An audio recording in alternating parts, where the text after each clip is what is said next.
So Queen, you can welcome on board. Hi, sir. Yeah, thank you. I had an issue too. I'm sorry I kept everyone waiting. All right, so I think we are good to go now. Yeah, we're ready. Thank you, sir. All right. So, um, you can start over. You can start. All right. I'm going to be starting this program now. So I greet everybody in the house. Good afternoon, distinguished speaker, honorable guests, and our scholars of excellence. Good afternoon, everybody. Good afternoon. Good afternoon. Yeah. At AEI, we have two categories of scholars. We have the students that crave out time for AEI programs to impact their lives. And we also have our AEI scholars stroke ambassadors who, out of their outstanding academic excellence and moral performance, have been meticulously selected to qualify to represent the face of the organization, home and abroad. Let's give them an applause, please. Like, these people are really, really wonderful. We hope that we have a number of these qualities here in our midst among the students, scholars of excellence, and we implore you to keep your best to emerge as winners in your academic and personal endeavors. Thank you all for joining us here today again. Thank you for joining us for today's series on our two-day youth orientation program, 2020 edition. My name is Queen Adeomi, and with me here is Lee Crown. On behalf of the Academic Excellence Initiative, I humbly welcome each and every one of us as we kickstart today's program. YOP is a specially packaged program designed to channel the attention and effort of youth who constitute the vast majority of our society towards topical ventures that can bring better their lots as individuals and our society as a whole. It actually feels good to be privileged. It feels good to be here again. Seriously, I'm sure it feels good for Lekran to be here again, right? Hello, Lekran, are you there? We are all here listening to you. All right. I believe every scholar present yesterday has availed themselves additional knowledge on the guide to actualize their potentials in becoming a light for success.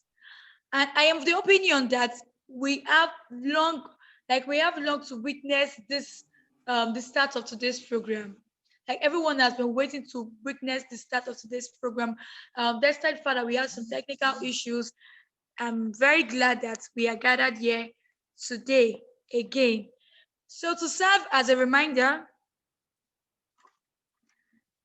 hello, can everyone hear me? Yes. Yes, we can hear you. All right, Yes. To serve as a reminder, I would like to urge all the participants to make sure they fill the form on our website to get a digital certificate, which will be forwarded to their email accounts. The participant, I'm sure they can hear me. Please do well to fill the form on our website to get a digital certificate, which will be forwarded to your email account. This link would only be accessible 1 hour before till 1 hour after the event for today. Participants, please take note. Everyone participating, please take note so you can get a digital certificate for this program. Now we are going to take the national anthem, the first stanza and the second stanza. Please, wherever we are, let's rise to our feet as we take the national anthem. Are we ready? Yes. 1, 2, go. Arise,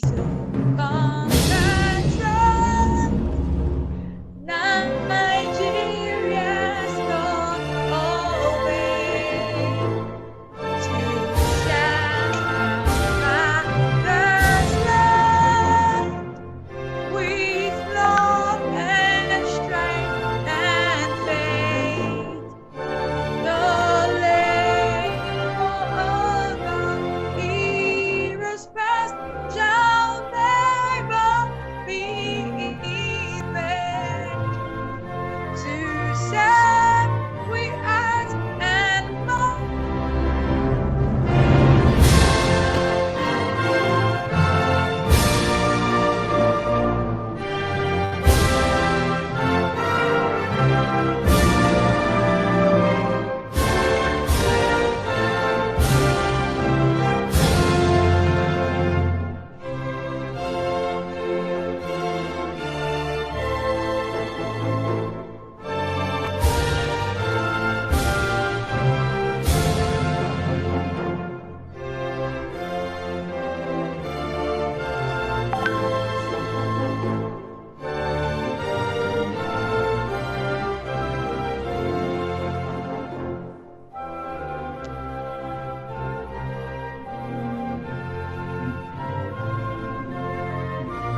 Hello, is Likran online?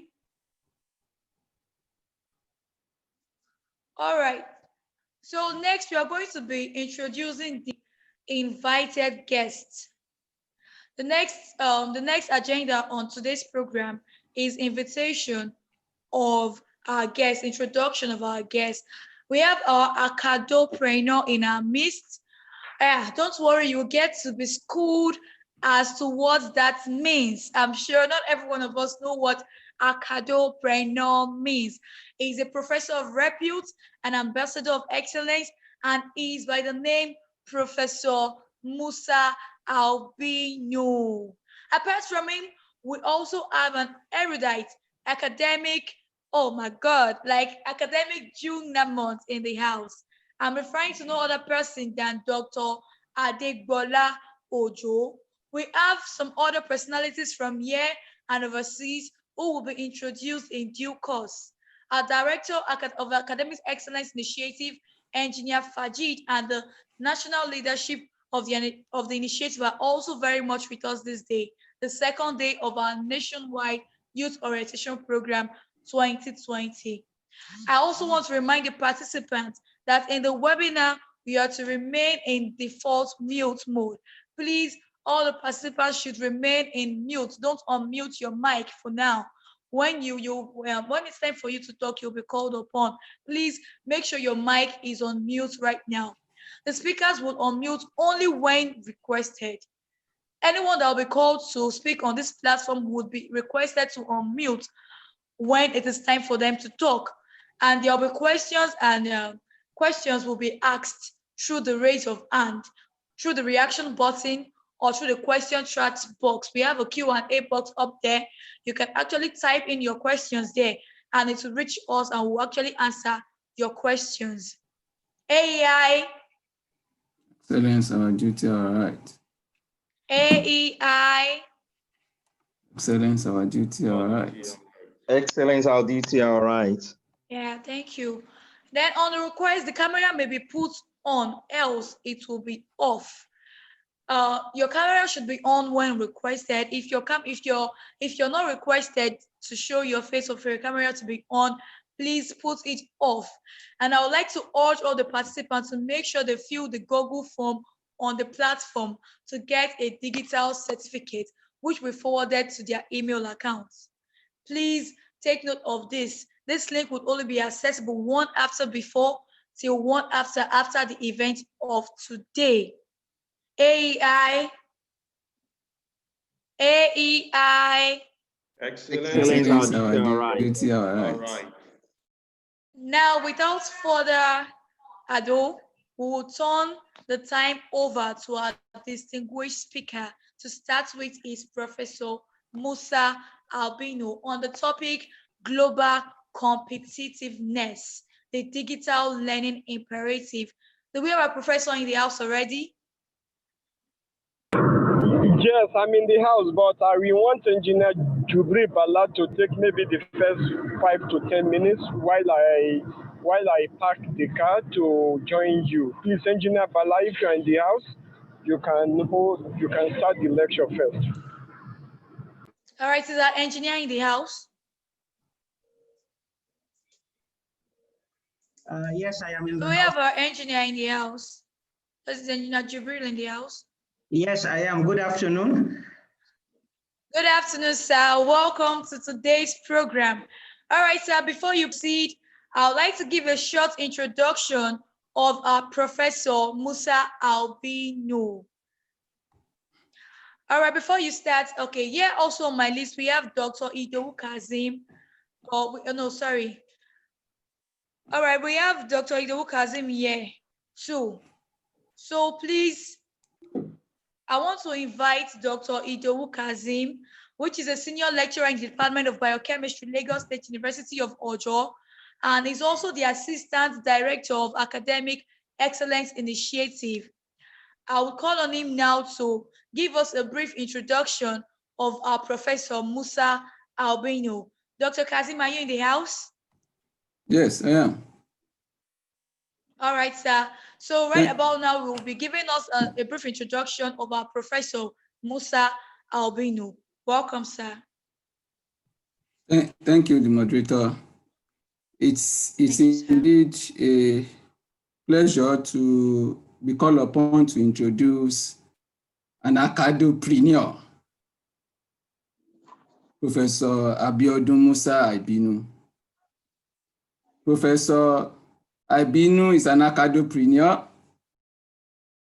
and a highly motivated, career-driven achiever with over 22 years working experience in the field of information and communication technology, mechatronics engineering, telecommunication engineering, teaching and research. Presently, he is a professor and head, Department of Mechatronics Engineering, and also Director, Center for Open Distance and E-Learning at the Federal University of Technology, Minna, Nigeria. He's an advocate of spiritual intelligence, artificial intelligence, and acadopreneurship. Acadopreneurship simply means turning academic ideas into businesses. Efforts are ongoing in turning some of his research outputs and that of other colleagues into startup businesses in FUT Minna.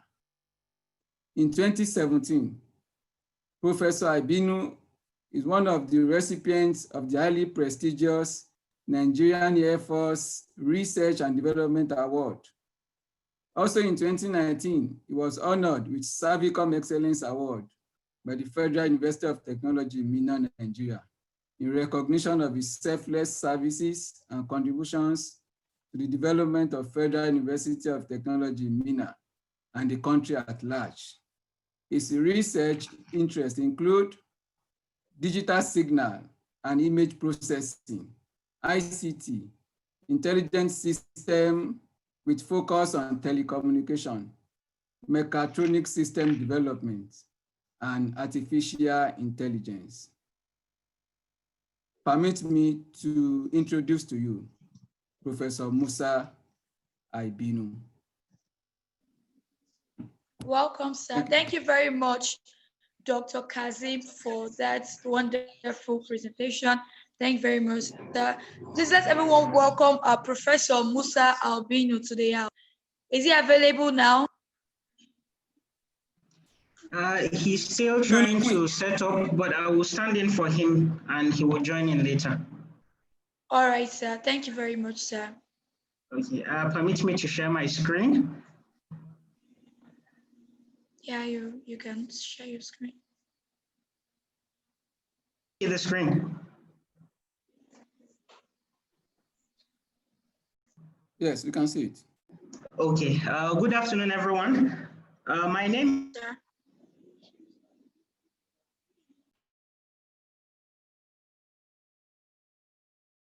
I'll be standing in for Professor Musa Aibinu, who is the head of Department Mechatronics Engineering, FUT Minna, and also the Director, Center for Open Distance and E-Learning in FUT Minna. Our professor is on transit, but he will soon get to a place. He will start taking the presentation before he joins us. Well, the slide you can see now is just a little introduction about our professor, which the previous speaker has done justice to it. So I would not go over what the speaker has said. So I will just go to the presentation straight. The main presentation next, and it will be talking about how digital learning plays a vital role in global competitiveness. This in turn would give us an idea on how to compete with both our peers and those who are not our peers internationally. Because when you go out there, the people you see on the television or in other countries are not doing many things different from what we're doing here. All we need to do here is to leverage on the resources we have and apply the principles of digital learning. And we could see that if we do that, we can compete with our peers in other countries. Now, when you talk about global competitiveness, you talk about some major pillars of that concept. you have what is known as a global competitiveness index, as you can see on the left-hand side of the slide. What this index represents is how you measure global competitiveness. What are the metrics or what criteria you look at when you are trying to evaluate global competitiveness? Engineer Bala, we are still seeing yes, we are still only seeing screen slide 1. Okay. Okay, let me stop the share. Sorry about that, and I will reshare again and see if I can fix that issue. Thank you very much. Yeah, you're welcome. Sorry about that.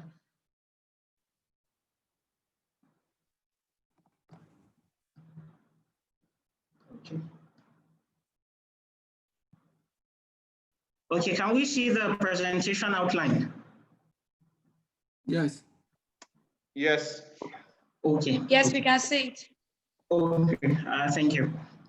So this was the slide I was talking about. It gives us an introduction to competitiveness. Now, as you can see on the left-hand side, it highlights the Global Competitiveness Index. As I was saying, what this index represents is the metrics or the criteria people use to evaluate or measure global competitiveness of an individual and also an organization. So looking at the index, you could see that if the major pillars of the index, which are pillars 1 to 12, are taken care of, you could actually have an edge, an advantage globally with international participants when talking about global competitiveness. And for our participants and attendees, the students, if you could leverage digital learning technologies, you could see that you could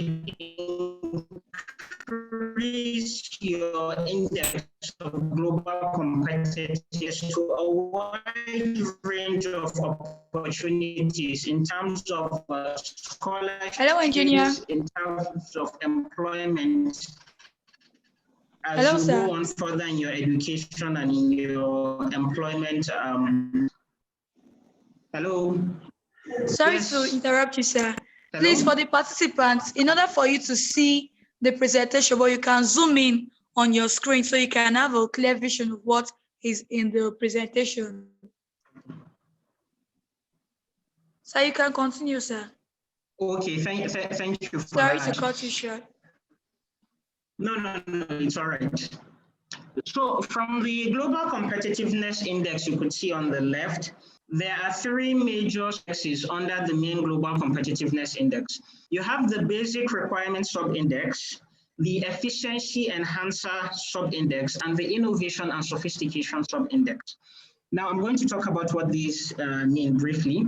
The Basic Requirements Sub-Index it means the basic things. What are the major things you need to take care of? You need to handle, you need to have for you to be competitive on an international scale. Those are the backbones, those are the major things you need. Then the second one are the efficiency enhancers. After you have the basic requirements, how can you enhance the efficiency? How can you make it better? Because there are many people who might satisfy the basic requirements, but you need to go a step further to have that competitive edge. You need to go a step further to recognize what you have. And you need to go a step further for people to appreciate your talent and what you bring to the table. Then the third one is the innovation and sophistication factors. This is important because the world today moves further towards technological advancement. So sometimes having the basic requirements is not enough. Even having an efficiency enhancer is not enough. You need to incorporate that innovation, and you need to leverage on available existing technologies, digital and ICT technologies, to stand out among other participants. Now, under the basic requirements sub-index, you have things like the institutions, infrastructure, the macroeconomic institutions, and the infrastructure basically is where you're operating from. Do you have the resources to compete globally? Do you have the materials and devices to compete on that level? You need the macroeconomic environment. Does your environment sustain what you're trying to achieve? Is it supportive? Is it conducive? Is it sustainable in the sense that if you intend to continue on this path, will it aid you or will it hinder what you're trying to do? So all those things are factors you need to consider. You have the health and primary education, which you need to have a basic idea. That is the primary education for you to be able to compete on a global level. The health becomes important because of the situations where we're in now in terms of pandemics and the rest. So in some cases, you modify your approach in order to tackle the global health situation at the time.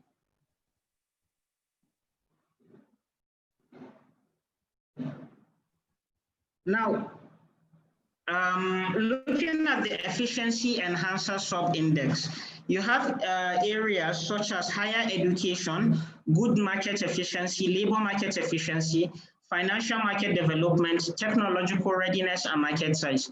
After you have the basic requirements, you have the infrastructure, you have the primary education, you have the health, education. You need to enhance the efficiency. You need to make it stand out. And what are those things that can help you?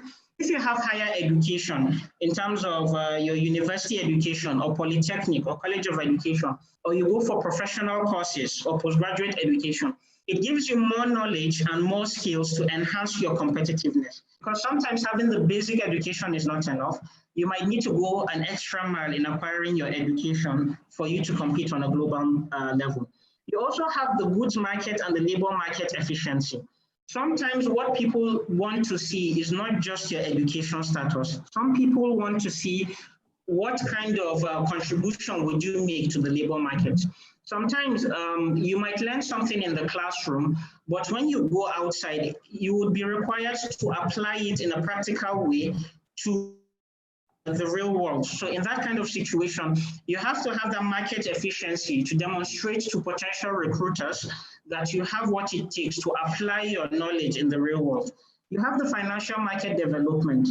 Of course, you have to be knowledgeable on how to manage finances, because majority of the projects, I would say 99% of projects worldwide, let me say, money dependent. So if you have the money, how can you manage those projects? If you don't have enough money, how can you compromise in some areas without compromising the quality of what you're working on? Then you have technological readiness as well. In this kind of situation, you have to learn how to leverage technological advancements. Nowadays, almost everyone has a smartphone. Many people use laptops and the internet. So sometimes just using traditional methods of carrying out projects is not enough. You have to know how to use, let me say, state-of-the-art technologies such as social media, the internet, and the rest. Then you also have to think about your market size. Who are the target people? Who are the targeting for you to compete on that level? Are you trying to compete to get a scholarship? Are you trying to compete to get a job? You have to consider your market to enhance your efficiency. Now, after you have the basic requirements and the efficiency enhancers, you have to think about innovation as well, because many people might have the basic requirements. They even might have the efficiency enhancers. So in this kind of situation, you need to demonstrate that you are creative, you can innovate, you can leverage existing technologies to provide something that other people can't provide in terms of their business, where you have business sophistication, or in terms of innovation in general, creative ideas that other people do not have. And if you look at that, the basic requirements are the key factors for factor-driven economies. If you just want the basics, that's where you handle. But if you're looking for an efficiency-driven economy, where efficiency and how good and the quality of what you're given is into consideration, that's when you consider the efficiency enhancers. How about if you have economies that are keen on innovation? You have the efficient people, you have the basic people, but we want to go a step further. That's where you think about the innovation pillars. And when you're talking about digital learning imperative, you have three major pillars that contribute: the health and primary education, the higher education, which complements the primary education, and also your technological readiness. At this point, I would stop here because the professor is, I think he has set up and he's ready, so he will take over from me at this point. Thank you very much. All right, sir. Thank you very much. Thank you so much, sir. Jack. Okay, Engineer Jubril, let me thank you for standing in. Let me also tell all of us that from the presentation, you can see that Engineer Jubril is already a professor.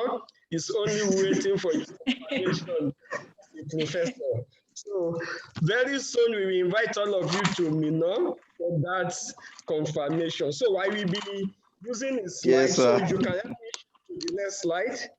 So summarily, Engineer Jubril have told us that we need certain things to stand to be unique. So, and those things are what he has mentioned to us. So, but let me just add to what he has said. Learning. I will be talking to you about learning. Most of us, almost 12 months ago, if we are asked to come or to participate in an online conference like this, most of us will be thinking that it is impossible, or what we call impossible. Am I right? I could remember maybe 2 years ago or 3 years ago, I was in Lagos also to talk on AEI at an AEI organized event. That time it was a physical event. What I'm driving at is that before now, we are used to learning within the confine of a space, or what you call schools.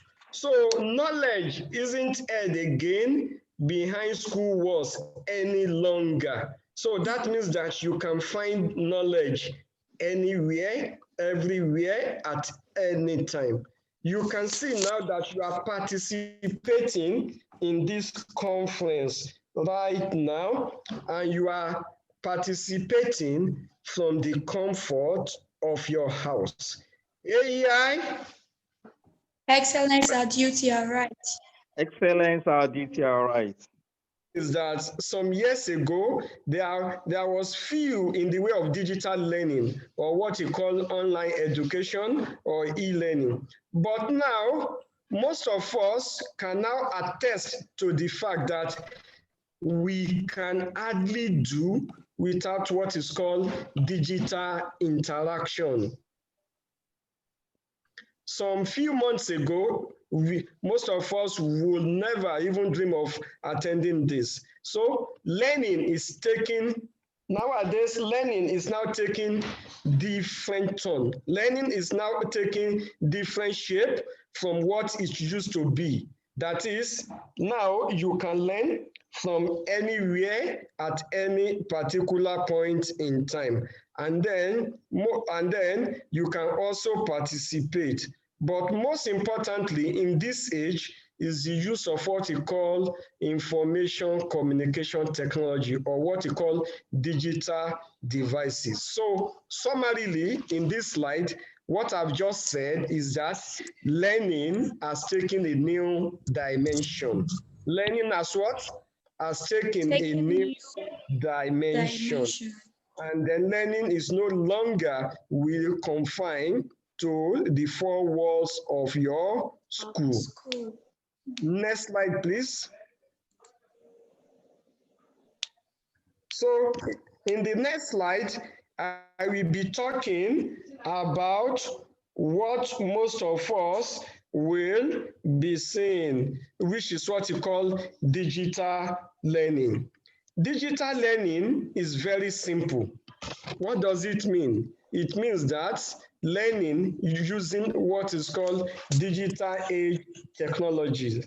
And then what are those technologies? We talk about mobile devices, that is your laptop, your mobile phone, your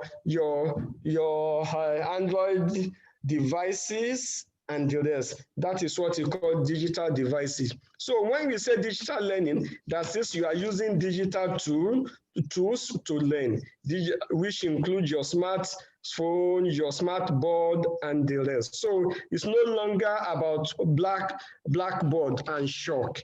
And then digital learning is any type of learning that is accompanied by what is called technology, or the instruction practice that make effective use of technology. So digital learning is totally different from what we as e-learning. That is learning using electronic media and the rest. So digital learning is what is going to be taking serious dimension, and then it's going to affect our life in this post-COVID era.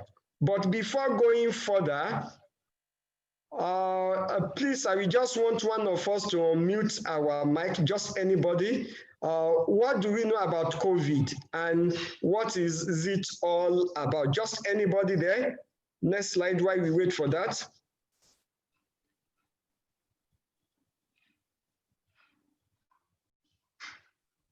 Please, any of the participants should unmute their mic and flow with Professor, please.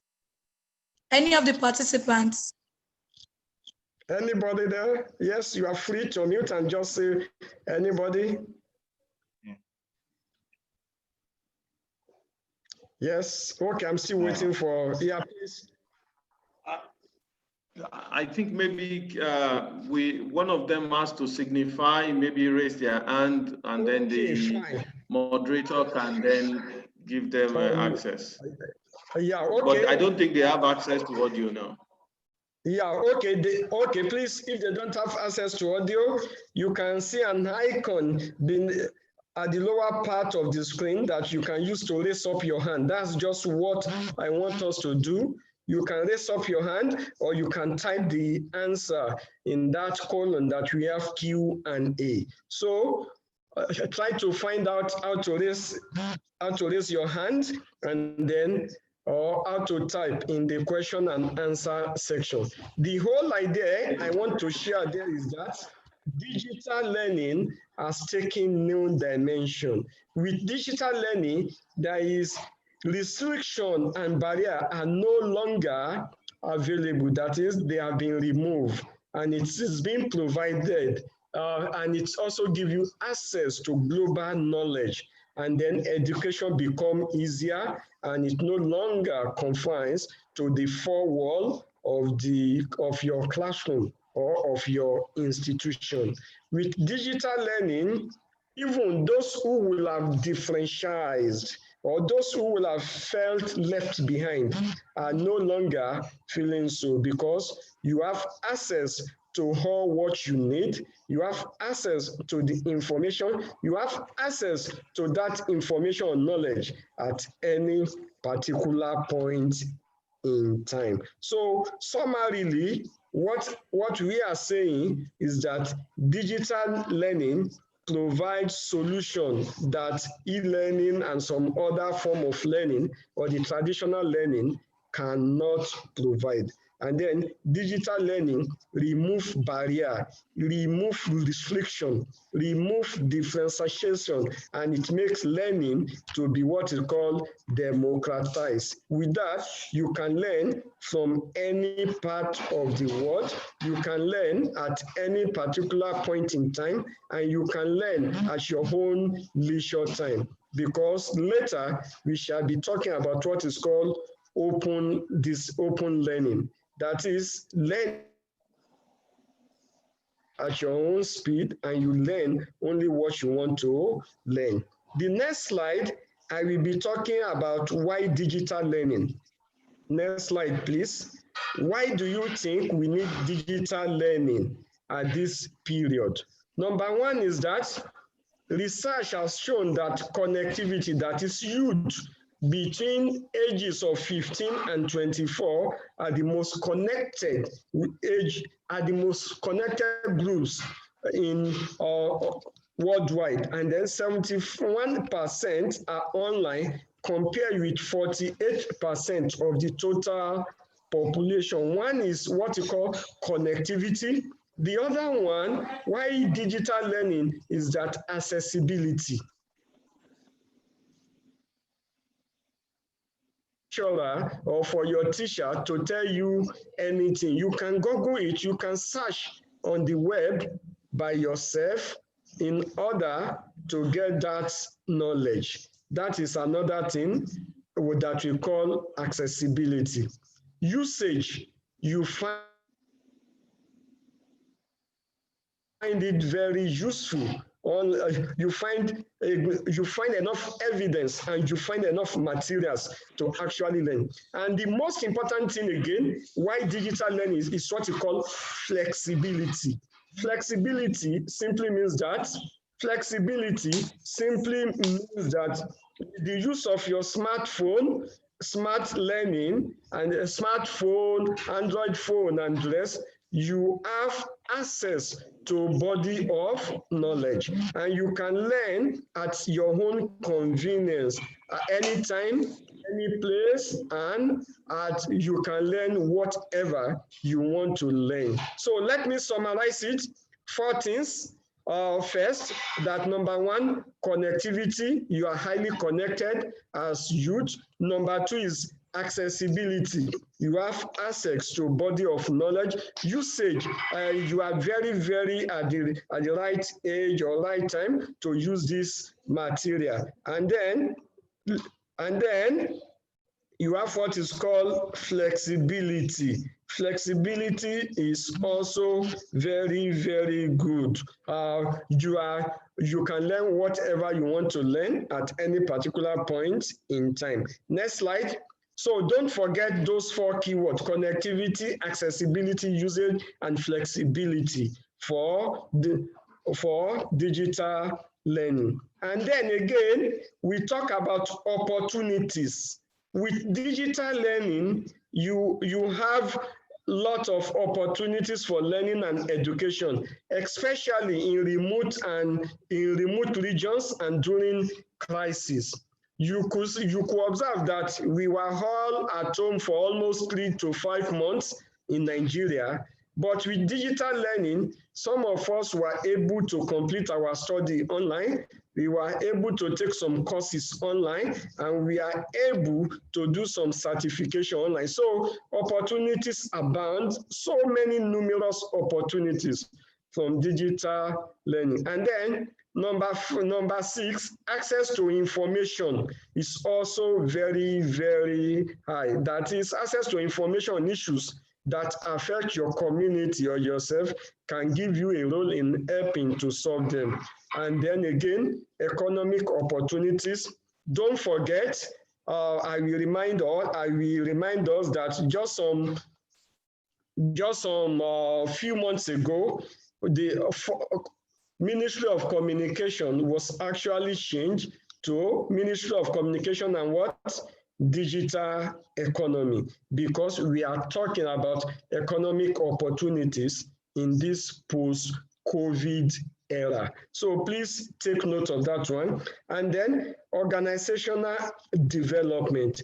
With these new digital learning tools and the rest, there are a lot of commercial opportunities coming up, and there are a lot of new initiatives, scale up of digital products and services, especially in the education sector. That are some of those things we have. Why digital learning? Summarily, let me remind us, we talk about why digital learning: connectivity, accessibility, usage, and flexibility. And then opportunities for learning is very, very high using digital learning, and you have access to information. There are a lot of economic opportunities, and then you have your own personal development. What does that mean? Let me just quickly talk about that one. It means that you can even finish your university education without leaving your house. Like, I'm the director of what is called Center for Open Distance and E-Learning. It means that you can take bachelor degree, you can go to university, you can enroll in our university and complete your study without the need for you to leave your family. If you are assisting your dad or your mom, or you have one work that you are doing on your own, and you don't want to leave the work because you are making money from it, you can still maintain that work and still be going to school. That's what we mean. So lot of opportunities, and then lot of applications. Now let's look at real life application of digital learning. Let's look at real life application of digital learning. Where can we use it? As I mentioned, there are a lot of applications or a lot of cases that we can talk about. When you look at this screen now, you will see a kid holding maybe a smart device with a picture there. So what happened is that this one happened in Jordan, and then a class, someone is teaching them and then asks them to take picture of a bulb whenever they find one. So this one makes learning to be fun, and they don't even need to come to use any classroom. So the whole idea is that you don't need classroom nowadays to implement your digital learning. But if there are other ones also. You will remember some of us were able to complete our exam during COVID, and we were able to complete our educational semester or terms during the lockdown. So that's another one. I won't talk so much about that one. But let me now quickly rush to one thing again, is that real life application. You know, the other one I want to talk about is that some that are physically challenged or that that have some inhibition in moving from one point to another. With digital learning now, they don't have to leave home, they don't have to leave their houses and the rest and will themselves on their and the rest. They can just learn from the comfort of their chair and of their house. So that's another real life application. Within the last few months, I'm sure most of us, we have learned or we have made use of digital learning. If you look at the screen, you can see those people that have locomotion issue there. So you can see them using their smart devices or smart device to learn. The whole idea is that with digital learning, nobody, I repeat, nobody will be left behind. And then it will also increase access to education. So digital learning is part of those things that you are going to be seeing more of it. So if you have not taken advantage of that, I want us to be thinking of it now. So I want us to type on the question and answer platform anyone that you have used within the last few months. Have you learned anything from maybe YouTube, Google, YouTube, some of this MIT, Open Coursera, and the rest? So I want you to type on the question and answer platform, the digital learning platform or online platform that you have used within the last few months. I just want to know if you are if you have experience of this. But again, don't forget, if you don't have experience or you have not used it before, you participating in this Zoom meeting or Zoom platform is what we have been talking about as per digital learning. So also, I want us to type, what are those things that, before you can log in today, what are those things that have assisted you? For you to participate, you need what and what? One, I'm sure you need your mobile device or your mobile phone, you need your laptop, you need your internet connectivity, and so on. So those are the things we mean when we say, when we talk about digital learning, and it is going to be on the increase for the next few years. Okay, let's now go to the next slide, and let's now ask ourselves how digital learning has been helping us, especially those of us in secondary and primary schools. Number one is that With digital learning now, we talk about skill and vocational training program. You can learn how to bake cakes, how to do some tasks now from just watching YouTube. You can also you can develop your skill. You can learn about how to program or how to develop websites just by going through YouTube. You can also check Coursera, EDS, and take some of these courses. So with this digital learning, our skills and vocational training program are areas where we can apply digital learning. And then again, this is also particular true for those who have physical challenges. But the most important thing is that digital learning has been assisting us or providing children with affordable, high quality online resources. That is, you don't have to depend on your teachers or parents only. Now, with digital learning, you have access to all those information, and you can also develop your skills and all those vocational training, or you can access it. Like in my own little research group, we are trying to develop what is called virtual laboratory. That is, we are trying to look at how from the comfort of your home, you can conduct experiments in the lab here in Minna without leaving your house. And we are also working on what is called virtual internship. Virtual internship is that you want to go on IT, or you want to go and learn from someone, or you want to work in a company, and you don't need to go physically to that company, and you want to be working from home. So with that platform, you can really be working for a company without you leaving the comfort of your house. So digital learning now is even assisting us in the university to conduct.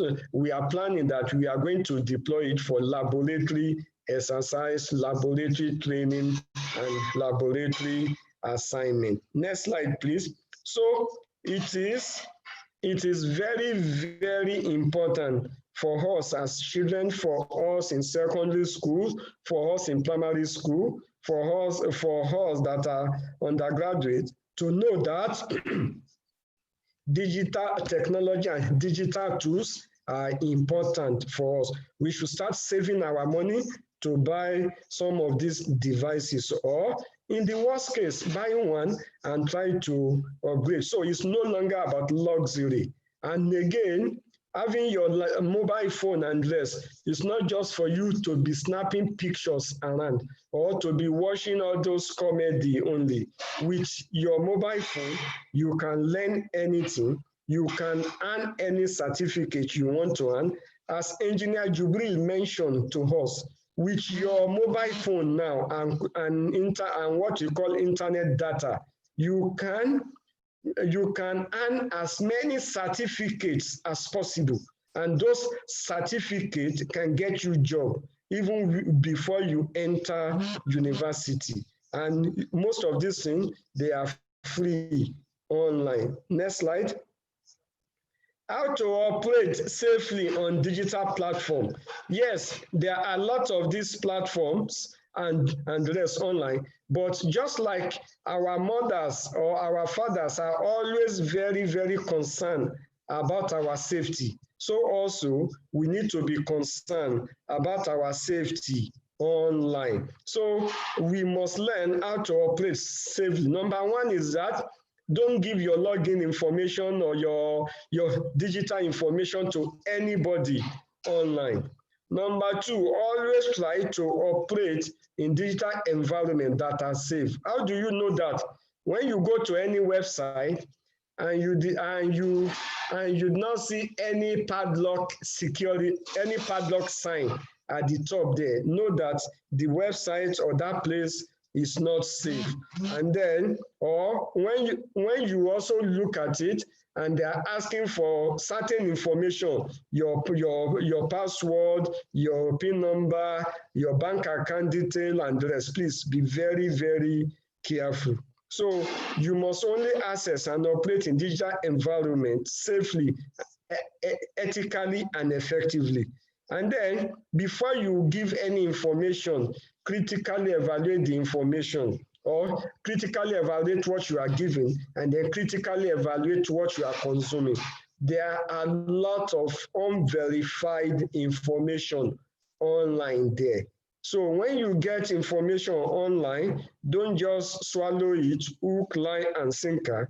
Try to evaluate them.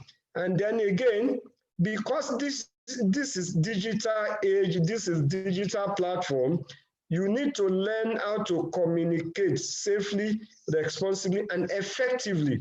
Don't just assume that the person you are communicating with is of your age and then is of your sex and race, and you just use some words.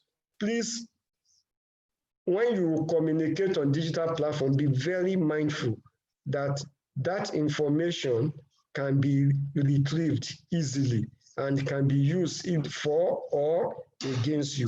So always be mindful of how and what you communicate online. And then again, digital platform, you must know that you need to create your digital content ethically, and it must be well prepared. So please, what I'm saying is that don't assume that the person that you are communicating with is of your age and rest, and you can just use any word. Next slide, please. And in the next slide, I will be talking about obstacles and challenges of digital learning. What are those things that may not make you to learn effectively?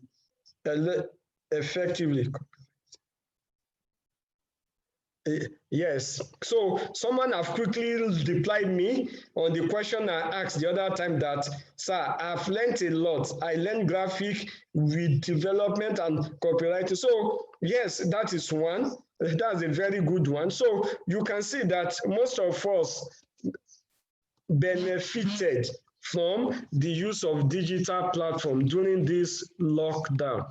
So you can also do that. So what are the potential obstacles?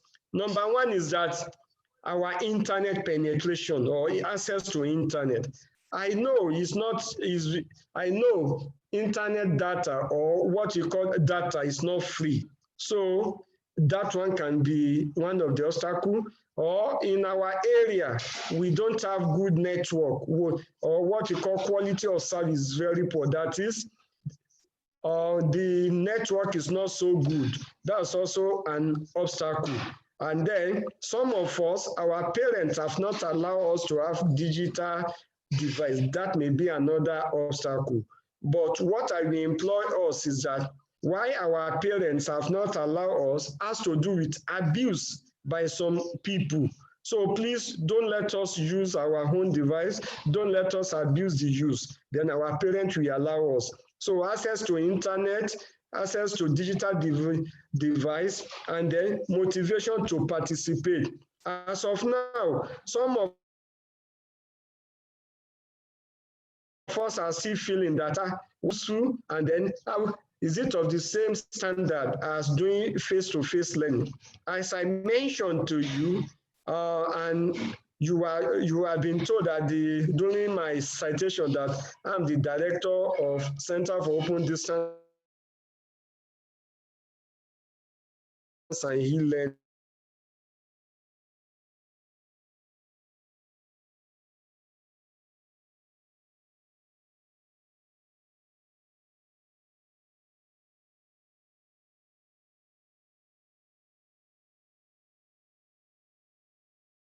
One week.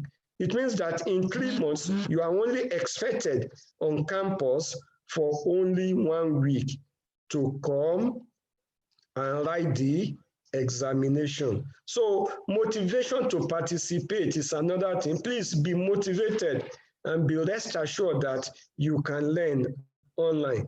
again, you have to also continuously keep yourself motivated, because if you don't do that, learning online or digital learning is not as easy as face-to-face. But one thing I can assure you is that the quality of digital learning, the quality of online learning, the quality of e-learning is very, very high compared to face-to-face learning. So please, you have to know that you need to keep yourself motivated continuously. What of, next slide, potential of digitalization? Yes, one thing I can tell you, and that is even your take home now, you are coming at a new age, at what is called post-COVID-19 era, where digital learning is going to be order of the day. So in the next few months, years, there will be a lot of digitalization of content. So by 2050, more than half of the world population growth is expected to occur in Africa, and that means that this digital learning is going to take very, very important part in this post-COVID era. And that is when we are going to be talking about Industry 4.0. Industry 4.0. That is when we shall be talking about more of artificial intelligence, machine learning, robotic, 3D printing, and nanotechnology. I want us to imagine that a time is coming that you will see a cup online. When you buy the cup online, they will not send the cup to you, but they will send you a code for you to print that cup in your house. You will just print the cup that you want to use. So what you are buying there is the design, but the printing has to be done in your house. The same way that we print letters now will be the same, or documents now will be the same way we might be printing some of these devices in this post-COVID era. So potential for digitization is going to be very, very high. And in the next slide, you will also see that because of the time you are coming, because of this COVID-19 and digital learning, most of these hiring organizations, they are now looking online. Let me share with you, during the lockdown, we employ some people online. They did the job online, completed the job online without us seeing each other. So we hire them online by just making adverts online, and whoever has that criteria, or once you know you meet the needed qualities, then you apply, and at the end of the day, we offer them the job. So what I'm just saying is that internet is also opening more opportunities, new opportunities. And then for most of us that are seeing secondary school, please let us search for scholarship opportunities online, as one of the panelists mentioned yesterday. A lot of the opportunities, scholarship opportunities, learning opportunities, and the rest. So please let us know that with this digital learning, we are going to have a lot of opportunities, and distance will no longer be barriers. Like the same time someone who is in the desert is saying it, we also be the same time someone who is in Lagos, the center of excellence, will be saying that same information once it is on digital platform. Next slide. What are the global impact of digital learning? One thing I want you to know is that with digital learning, it's no longer about being a local player. With digital learning, you are more or less what you call a global player, because from the comfort of your room, you can participate in anything in any part of the world. Look at us talking now. So you are in your house, I'm in my house, and we are talking. And if you remember, our Honorable Commissioner yesterday also presented from the comfort of our car, from the comfort of at a place that some years ago, none of us will have even have any idea if that one is possible. So the first thing I want you to know is that with digital learning, we are talking about global players. That is, you can be in Mushin in Lagos and be schooling in Harvard without leaving Mushin. That is what you call global player, a global player. So there are economic opportunities with digital learning, digital skill improvement. You can improve your skill, the digital job, networking, accessing job opportunities around the world. What do I mean by networking? We are meeting online today, and that is another opportunity from here now, we can take it up from there. And don't forget again, a lot of your social media. So let me take it one by one now. On the economic opportunities, which we'll be seeing in the next slide, with digital technology, there is new pathway, very, very good pathway, and it's expanding the economy, and it's expanding lots of job availabilities. And this includes, number one is that you can enhance your digital skills for employability. Don't wait that until you finish your secondary school education. That is when you are going to be developing your skill. That is when you are going to be developing your skills. So digital economic opportunity abound. So with digital technology, you can enhance your digital skill. You can also ensure that you have the right skills for right job, and then you can also be able to get new jobs. So lots of economic opportunities for global impact of digital learning. Let me also share with you. You can see that yesterday, Professor Motoshaw presented from UK without him leaving, and you enjoyed the lecture. So also you can be working in UK and staying in Lagos. Another impact is what you call digital skills to improve your employability.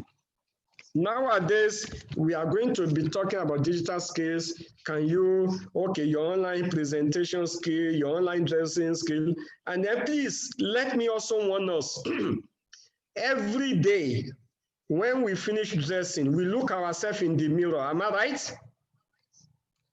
Especially the females among us, we try as much as possible to look at ourselves in the mirror. That is also what we have what is called online dressing now. Online dressing. That is, if someone search for you online, what are those information they are going to be seeing? Is it that picture that you took, that you are not well dressed, that you want people to see when they search for you online? Is it that picture that you are not properly posed that you want people to see? All those things may affect your employability. May affect your employability, and you need to take care of those ones. So digital skills must be improved during this period. Please don't just upload any picture. Don't just upload anything online. Be rest assured that all those things count for your employability, but improve your digital skills. Prof, we are enjoying you. We're enjoying you greatly. However, we know that Dr. Adegbola is also on ground, so we would want you to help us package those nuggets in a few minutes, and so for us to move to Dr. Adegbola. Thank you very much. Okay, thanks a lot. Yes, I've just been reminded that I have less than 3 minutes or so, but let me quickly round it up by saying that with digital technology, we are talking about networking. We are talking about digital economic jobs. Don't forget, the Minister for Communication and Digital Economy, Dr. Pantami, changed the former Ministry of Communication to Ministry of Communication and Digital Economy. How prepared are you as a student or as a student in secondary school for this opportunity? How are you channeling and how are you looking at the future?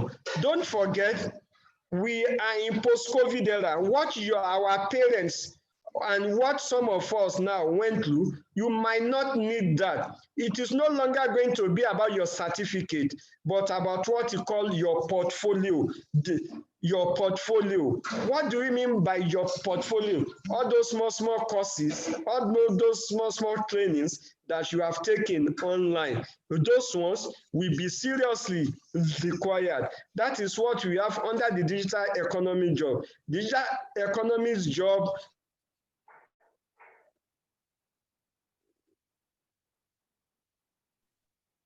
will eliminate some of those things that those who came before us are used to. So please, let us develop our skills. Let us know that it's no longer about our certificate, but about those short courses, skills development. So the last thing I want to advise us is danger of missing out. When you miss out, it's not about tomorrow or next tomorrow, about Monday, Tuesday, Wednesday, Thursday. It's about the future. And the future starts from today. When you miss out and you fail to develop yourself in digital learning, you will be unconnected to the digital world. And the digital world is what you need, even for you to go to higher institution now. It's what you need to communicate effectively. It's what you need to get work in post-COVID era. So please don't miss out. And then, unless this gap in access and skill are identified and closed, rather than being an equalizer of opportunity, let me explain that one.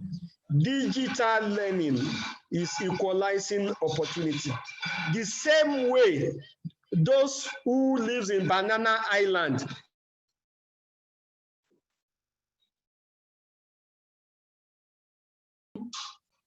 is the same way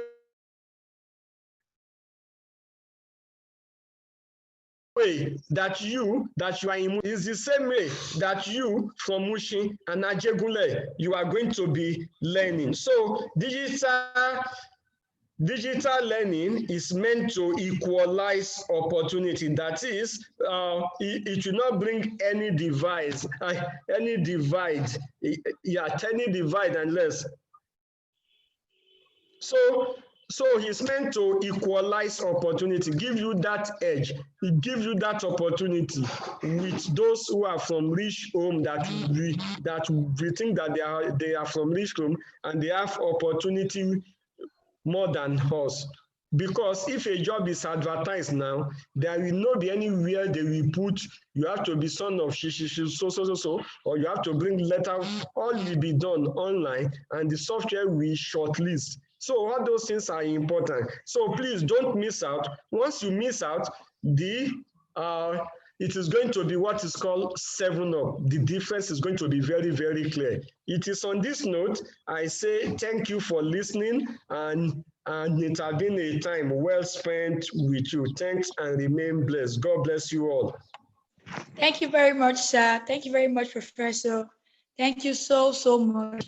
I'm very sure our participants as well as the panelists have learned a lot from our professor today. Thank you very much, sir. All right, I can see LeCrown. LeCrown is here. My co-anchor is here. Welcome back, sir. So I'll be handing over the program to MC LeCrown. Yeah, that was a successful presentation from our professor of technology. Without doubt, he has given us the right answers to our quest for digital learning. And I hope by now we all will agree that digital learning is imperative for any individual in the society. Definitely, I know our participants have questions to ask our prof, and I know the prof is also with us patiently. So I will suggest to our participants, whatever questions you have, start sending them through the Q&A box so that we can start compiling them for our professor to answer. Swiftly, we have to move on to the next presentation. AEI, excellence, our Excellence, our duty, our duty, right. our right. Thank you very much. We have to move to the next presentation, and we're going to be looking at the topic, digital learning. Now we know the importance of digital skill, and now we want to go into the details. Digital learning called for personal sense of responsibility, and this will be delivered by our father in the house, an erudite scholar by excellence, Dr. Adegbola Ojo. Is our honorable father in diaspora, all the way from the United Kingdom. We are immensely honored and grateful by your presence, sir. And at this moment, I would like to call on Dr. Bola Ayetoro to read the citation of our guest lecturer. Before then, Queen, please kindly introduce Dr. Bola onto the house. Thank you. AI. Excellent. Duty, all right. Okay, so right now I'll be giving a brief of Dr. Bola On. Are we together? Absolutely, we're together. Yes, Dr. Bola Ayetoro is a technical specialist with Forient, Canada, and Net Consultant, DRAT System, Canada. He is a seasoned engineer and professional with relevant certification in computer systems, network administration, IP networking. Processes of progressive engineering, computer system and network administration, computer networking, research and consulting experience, both in ICT and educational institution. Welcome, Dr. Adegbola. Please give citation for our father here, Dr. Adegbola Ojo. Thank you very much. Thank you for having me. Thank you, the moderator and the panelists and our attendees. It's an honor and privilege to introduce to you Dr. Adegbola Ojo. Dr. Adegbola Ojo is a visionary academic who balances the triple helix of leading-edge academic research with robust industry-relevant applications and agile impact-focused global research consultancy. His core mission in research, teaching, and service to the community is mastering world systems, innovation, and development. He is currently the Director of Teaching and Learning, a program leader, and as well as a senior lecturer in the urban geography and applications of big data in the School of Geography at the University of Lincoln, United Kingdom. He did his diploma in computer studies at Obafemi Awolowo University, Nigeria, his BSc in Geography and Planning Sciences, University of Ado-Ekiti, Nigeria, and he completed his master's in Geography Information Science at University College in the United Kingdom. And beyond that, he also did his PhD in Quantitative Women Geography at University of Sheffield, United Kingdom. He's presently a Fellow of Higher Education Academy. His research interest is in understanding social and spatial dynamics and intricacies of population behavior within a framework of interdisciplinary studies, population geography, quantitative social science, and computer modeling. His research activities are grouped around the development and application of small area classifications, geographic information systems, and geographic information science for informing public policy. He has published 2 books, GIS and Machine Learning for Small Area Classifications in Developing Countries, Urbanization and Crime in Nigeria, and he has several book chapters, journals, and conference papers that have been published. Moderator, panelists, and attendees in general, join me in welcoming Dr. Adegbola Ojo. Thank you very much. Thank you very much, Dr. Bola, and thank you to the entire team. I am very privileged, and I consider myself honored to be here today, to be part of this history-making event. I want to commend, first and foremost, those who have organized and put together this important event.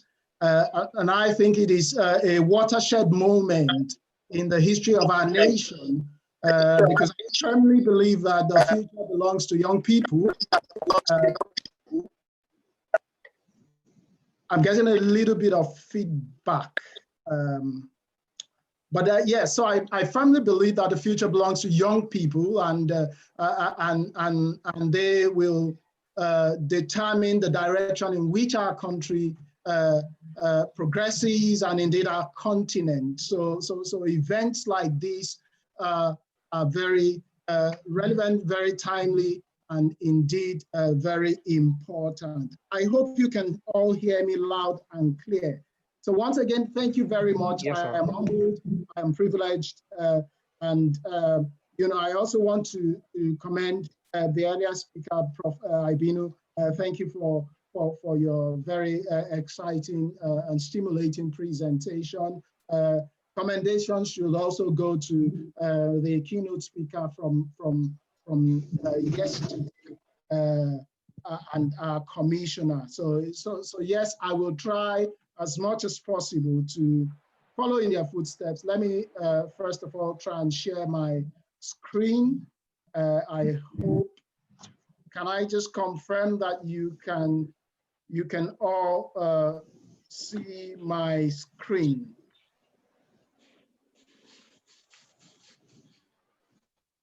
Can you see my screen? Yes, sir. Yes, so we can see, sir. Excellent. Thank you very much. Okay, so I will go through this discussion, which will focus on digital learning, and I've been asked to also talk about the call for personal sense of responsibility. I think it is fair to say that Prof. Ibinu's lecture has actually laid an essential foundation for us to understand what digital learning means. I will be touching a little bit on that, but I think he has provided a kind of robust basis or foundation. So essentially, I will focus on a few. We should all be able to get something for everybody at the end of this. I will start by kind of mapping our trajectory from the Stone Age to the digital age, and I will do that very quickly, kind of provide that sort of mapping. I will then move on to talk about the enablers of the digital we have witnessed, and then I will focus on on how to exploit the digital revolution. I'll focus on how to exploit the digital revolution for educational purposes.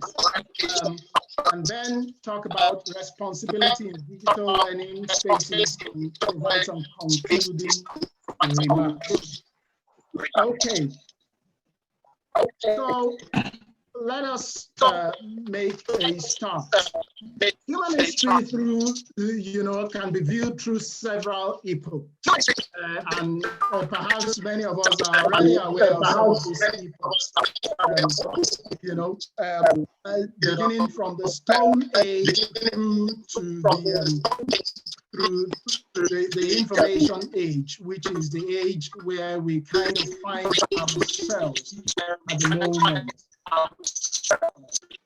Now, the Stone Age, which is essentially an epoch where broadly is a prehistoric epoch where a lot of tools were developed or created, or where stones were essentially used to make tools, and intensive hunting, intensive gathering was pretty much the characteristic feature of survival during that particular epoch of the Stone Age. So human beings at that point in time were potting wild animals and seeds and wild plants for domestic use.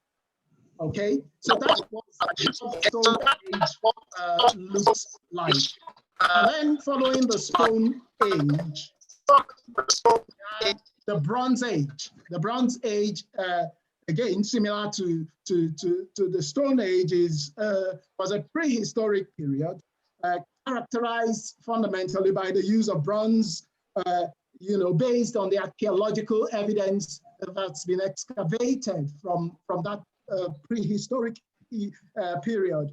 Lots of crafts and trade took place, and a number of human settlements at that point in time became surrounded by politically attacked communities during the Bronze Age. So the Bronze Age followed the Stone Age. And then moving on, the final epoch during this prehistoric era is what we call the Iron Age.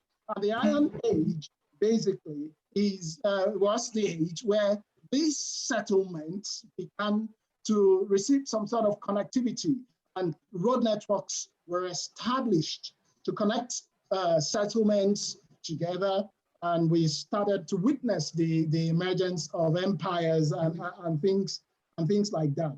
So basically, settlements were beginning to organize themselves into cities and capital cities, and empires began to emerge during the Iron Age. And then moving on from there, we have the Industrial Age. Basically, the Industrial Age was triggered by an industrial revolution, largely credited to Western Europe. As a result of large-scale population growth in cities, due to rapid migration from rural settings to urban settings, factories in cities started expanding, mass production of goods began to take place, and the steam-powered engines were also developed during this industrial age, a very, very phenomenal and important era. The industrial age itself is also connected with periods of colonization, but I won't go into all that in this lecture. I think the information age is where we are right now. It is the current epoch. The information age, as some people will call it, others will call it the digital age. The digital age, a period that kind of began during the mid-20th century, pretty much. So the information age we're talking about right now, this digital age, is not necessarily an age that began today or last week or a few years ago. It actually began during the mid-20th century. It's characterized by a kind of shift from that industrial age to economies that are defined largely based upon the introduction of technology. That is where we are right now, the digital age. And this digital age has also led to what we call an information explosion, digital explosion. Digital explosion itself means that there is a lot happening around us, especially in terms of how information is circulating and the characteristics of the information. There are certain features that are defining what is happening. Information is being circulated at a speed, which is the velocity element of these 5 V's that you can see on your screen.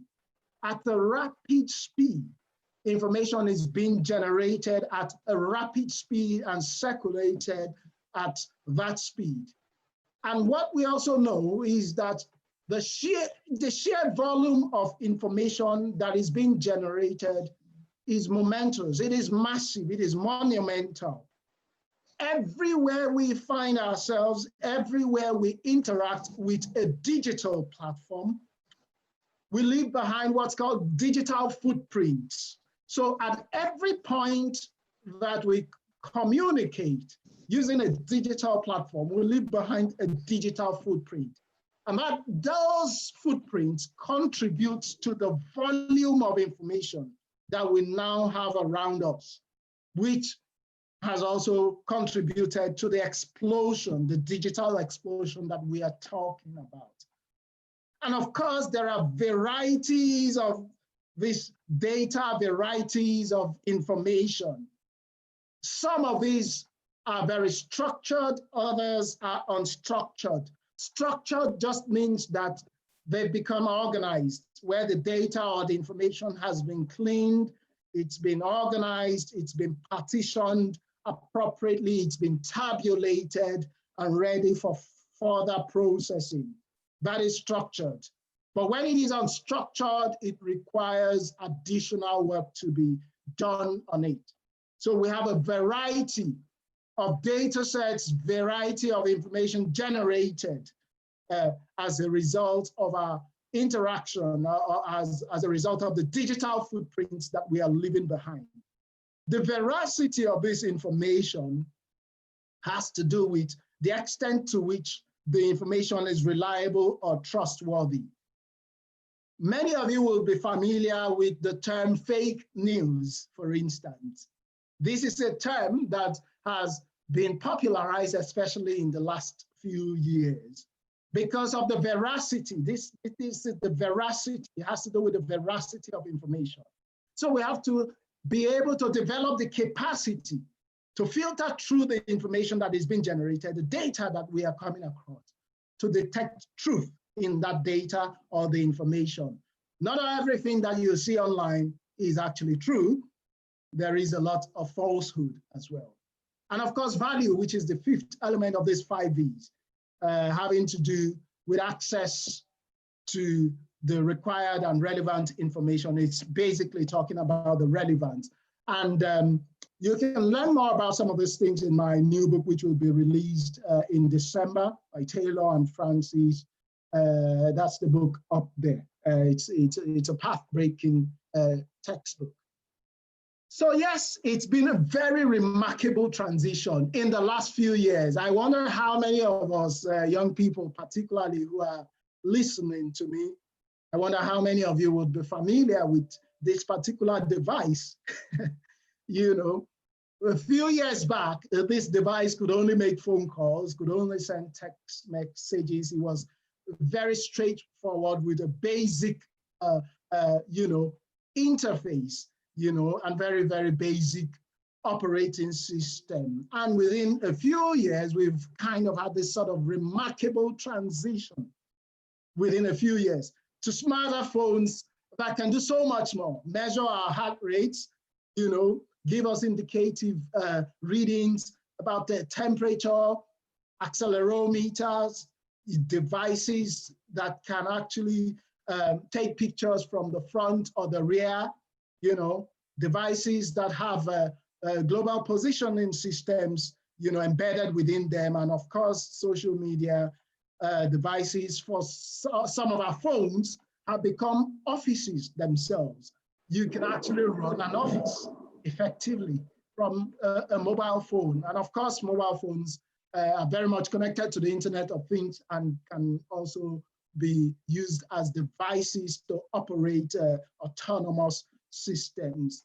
Somebody once said that the mobile phone has become one of the most powerful and most important devices of the current century. And I tell you, it is looking very much that way. This has been made possible by the digital explosion that we have witnessed. There are a number of factors that have enabled this digital explosion. I will go through just 3 of those key factors. The first is that we have seen a mammoth change in storage capacity, the capacity of devices to store information and store volumes of data that we generate has been remarkable. I wonder how many of you used the floppy disk that you can see there on my screen.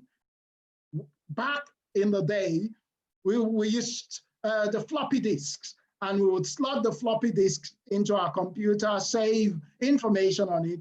And I can tell you, as you can see, when you multiply that floppy disk in terms of the content by over 42,000. So you would require 42,000 floppy disks for you to be able to accommodate information that is pretty much equivalent to that hard drive that you can see. And that is the remarkable transition. So storage capacity of devices has enabled us to experience this digital explosion that we are witnessing. And it is absolutely phenomenal. Microsystems are emerging, but have the capacity to store large volumes, terabytes of information. A second enabling feature, factor, is the computational power. The power of computers and power of computing devices to actually process information has also improved remarkably. And this is part of why we're seeing this, witnessing this sort of digital explosion. Our computational systems now have the capacity to run volumes of processing, analytics, analysis within very, very short windows, very, very short time, and to generate results. That has also contributed to the digital explosion that we are witnessing because of the capacity of these devices to rapidly process information, generate results. In the past, you would have to write lengthy codes and wait for the computer to process those codes. But right now, you can do that within the twinkle of an eye, and you generate the results. So computational processing power, which continues to improve as we get into the era of nanocomputers, you know. So that has also contributed to the digital explosion. A third factor, and this is important, it is particularly important for our country, Nigeria, and it is important for our continent, is the data availability.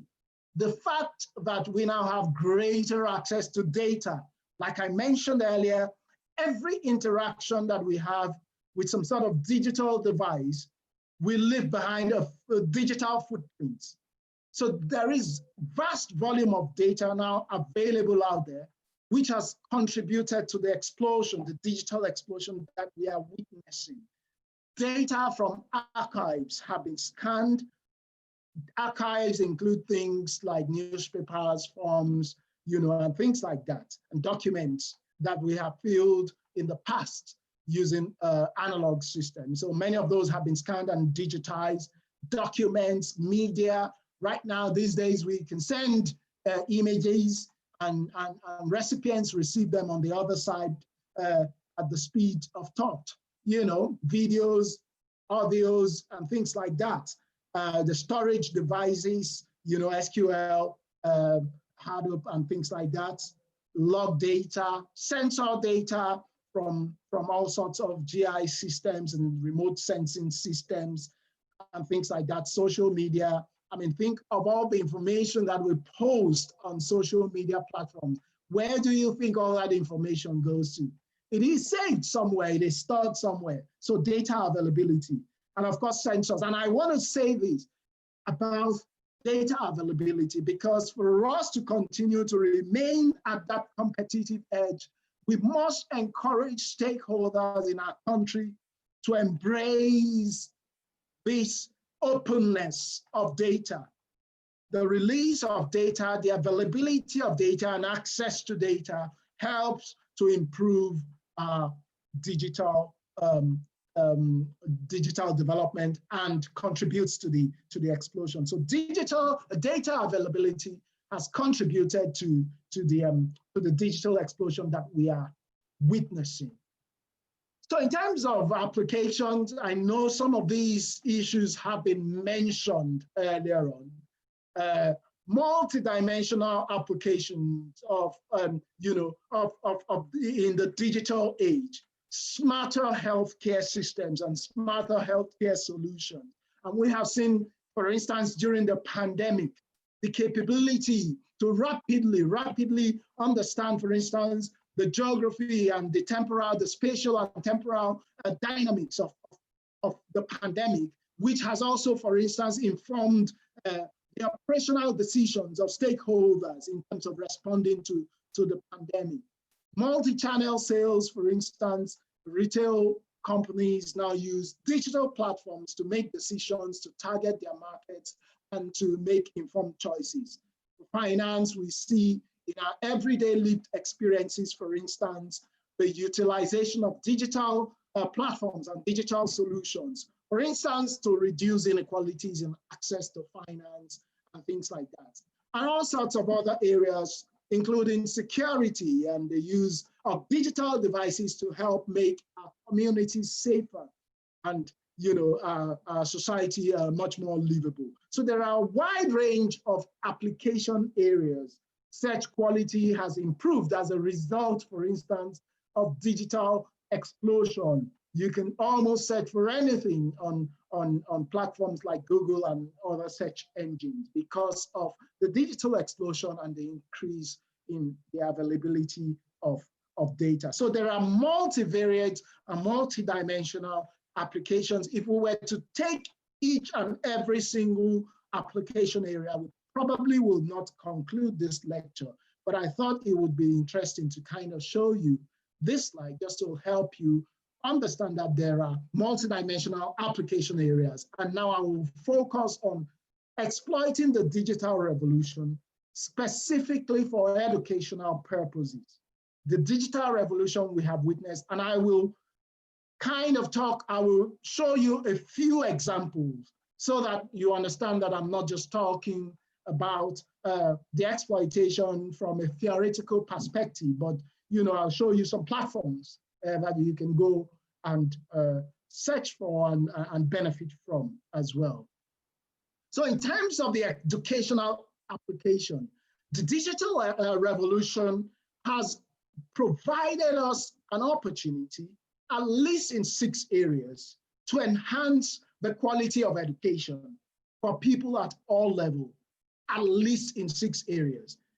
Digital learning management systems, DLMS, have emerged in various parts of the world. There are those systems that are also built for basic mobile phone use. There are systems that are built for offline functionality, which means that we can continue to use those systems offline. Massive open online course platforms, MOOC platforms. We have self-directed platforms, learning platforms, as well as mobile reading applications. So these are at least 6 interesting dynamic application areas from an educational application perspective. Let's look at the first one, the DLMS. So DLMS basically refers to software application platforms that are used to administer educational courses. These are platforms that are used for organizing. In most cases, the DLMS would be used by the course providers rather than the students or those who want to benefit from the courses. So DLMS will be used to track and report things related to the documentation of courses and the delivery of academic programs, for instance. And there are lots of examples I've just used. I've kind of indicated just 4 examples there. Century Tech, which is a personal learning pathway that addresses knowledge gaps, for students and promote long-term memory retention. You have the Class Dojo that connects both teachers and students, in various communities. You have Google Classroom, Schooler, which are tools that help to turn or convert Microsoft Office software packages into educational platforms. So DLMS are very interesting educational platforms used for organizing and administering educational courses. Then we also have those systems that are built for basic mobile phone users, because there is a recognition that not everybody will have access to very sophisticated smartphones. There are systems that are built to enhance the quality of learning, even if you have some sort of a basic mobile phone with a basic operating system. Examples include the Enza Education, Fonzie, which is a mobile learning service, that is used to support teaching for large groups, for instance, especially large groups where there are challenges for different people in terms of quality of the operating system of their mobile phones. You have the Kai operating system that gives smartphones, and this is a very interesting operating system. It gives smartphones the capability to kind of to upscale sort of and behave like smarter phones. Then you have Ubongo, which uses entertainment, mass media, and connectivity devices to deliver localized learning, particularly to African communities, very low cost. So these are examples of systems that are built again for those who have mobile phones which are not particularly of a high spec, so you can still benefit from digital spaces. Then you have systems that are built for offline functionality, which basically means that even if you don't have access to an internet network, you can still benefit. There are those digital tools that have the ability to offer their features to you, even if you're offline. Colibri is an example. It's a learning application that supports, that's available in over 20 languages, multiple languages. Romy is another example, and makes content available for lifelong learning, particularly for unserved communities that are unserved or at the lower end of the digital, explosion. You have Ostad mobile devices, which allow people to access and share educational content offline. And these are just basic 3 examples, but it's for us to understand that there are systems now in place that allow you to continue your learning even while you're offline, even if you do not have access to the internet. It is actually possible for you to continue your learning. And you have MOOCs. I know some of this has been mentioned. MOOCs just refers to courses that are available online and allow for unlimited participation. So you can actually take part in online courses, that are taught by academics and experts that are very well recognized in their institutions. And I've listed a few examples. Coursera is a very, very popular platform, but there are other platforms like the European Schoolnet Academy, the edX, and the Allison. So all sorts of massive open online courses, and they're open because they're freely available for people to benefit from. So in the world in which we live at the moment, there really isn't any excuses. No excuses. There's absolutely no excuse for not being able to access knowledge. And then there are self-directed learning platforms.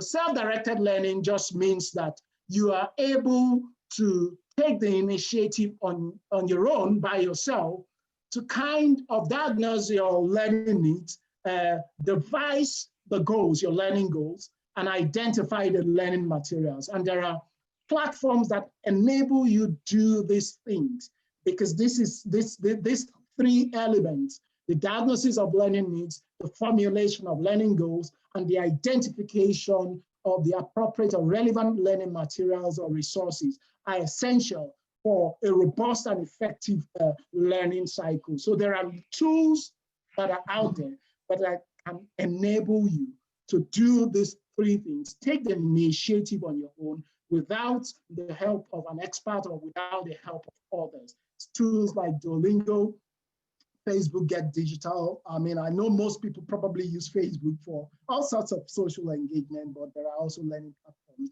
And then you have the MindSpark, which is an adaptive online tutoring system, that helps with mathematics. Then, of course, there are mobile reading applications that are very user-friendly. User-friendly apps. We've talked a lot about reading. Reading is absolutely important for knowledge acquisition. And in the age where we find ourselves, it's not everybody who would be able to afford purchasing maybe print books, and some people find it more comfortable to read online. So there are reading applications as well, like Storyweaver, World Reader, and room to read, but enable you to read lots of materials, books, resources, journal papers, book chapters, and indeed policy reports out there. And they're all very structured, well organized, just like you would have in a physical library. So these mobile reading applications are user-friendly apps.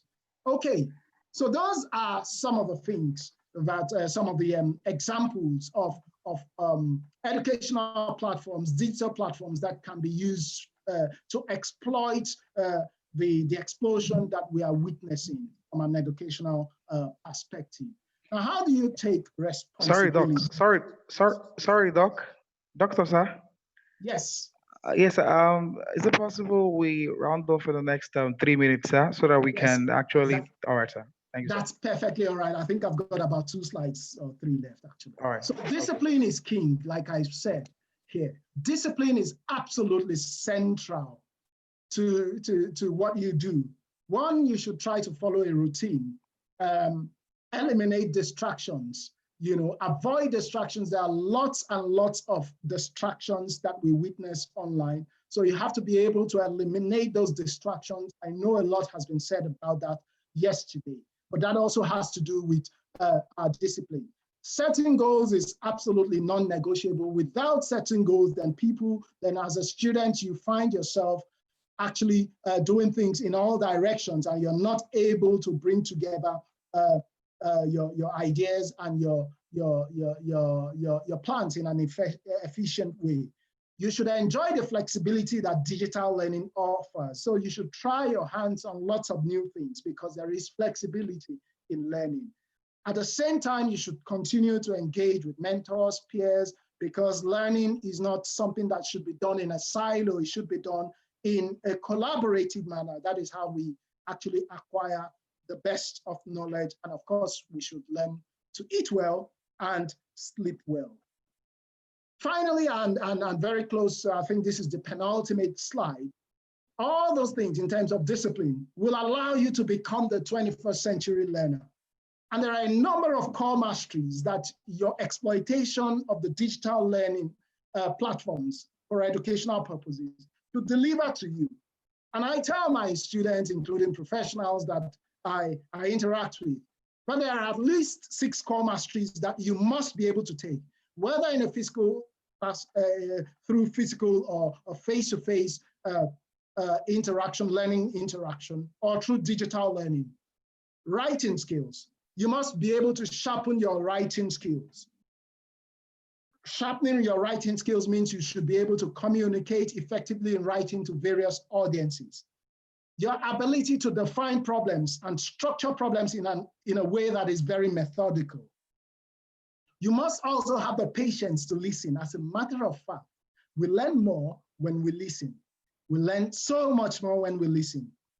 Problem-solving skills is the ability to take a problem that is well-structured, well-defined, and to resolve that problem using various domains of knowledge. So as you exploit the digital space, make sure you're also developing your problem-solving skills. Public speaking skills.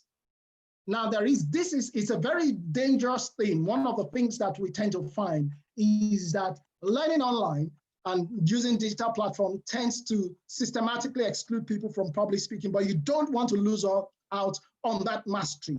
You must be able to garner emotional appeal. You must be able to garner logical appeal, and you must be able to embed credibility when you deliver things publicly.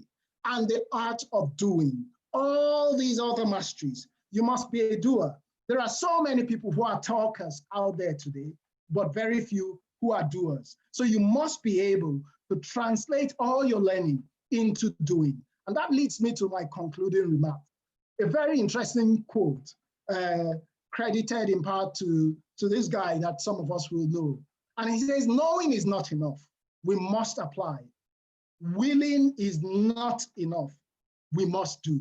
So we must be doers if we are to be competitive and agile learners that are relevant to the 21st century and prepared to take our world by storm.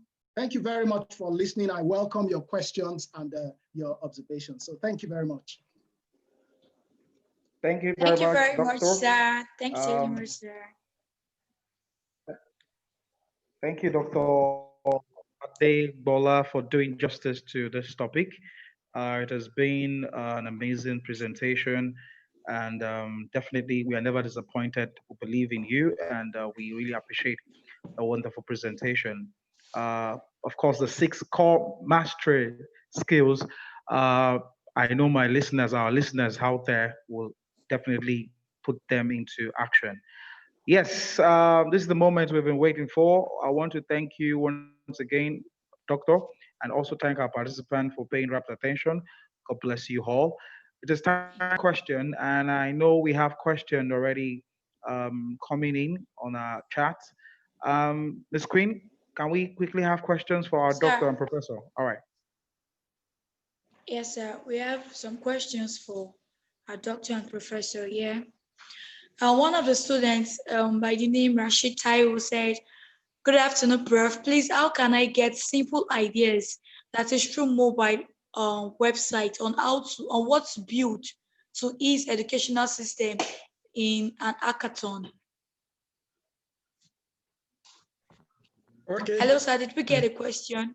Yes, I get it. Very, very simple way I will advise you in this way is that for you to be innovative, the idea must be from you. You can only fine-tune your ideas or so from other people, but you need to sit down, think. Being innovative or going for hackathon means that you have identified a problem and you are of the opinion that the problem should be solved. So what I will advise is tonight, if you can afford it, just buy yourself a bottle of Coke and relax yourself well for any problem you want to solve. So I will not implore you to go to one website and look for problem. No. Let the problem be from you. Look at what you are going through. Look at what your friends are going through. Look at what is happening in your community and identify a problem that you want to solve. Lot of problems there. Lot of problems that could be solved. So my solution or suggestion to you, critical thinking while taking that bottle of Coke. Thanks. Thank you very much, Professor. I really love your answer to that question. It's very, very practical. Thank you so much, sir. So the next question we have for you, sir, is how can we compete regarding the attitude of our government to education, the academia, and the funding of education? How do you think we can compete with our mates from abroad? Sir, did you get the question? Yes. I will not want you to, okay, fine. Competition, but ahead of that, I will always advise that you do 2 things first before you go to the last one, which is competition. The first one is what I call collaboration. And the second one is what I call cooperation, while the third one is now what we call competition. Number 1, collaboration.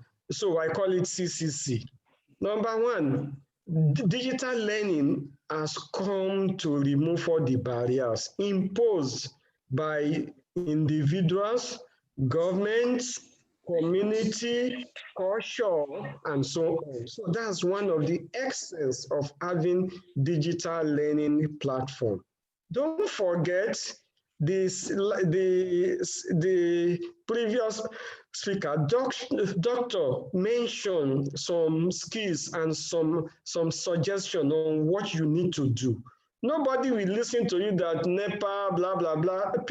People think around the world that electricity is a natural resource, and nobody we actually understand what it means by power failure outside the shore of Nigeria. So your other guys or team members that you think you are competing with, they don't have those challenges. So first thing is that instead of focusing on competition, Number one, focus on collaboration, as Dr. mentioned to us, collaboration. Number two, instead of focusing on competition, focus on cooperating with them. They are two different things. And then when there is now need for you to compete, you will favorably compete very well.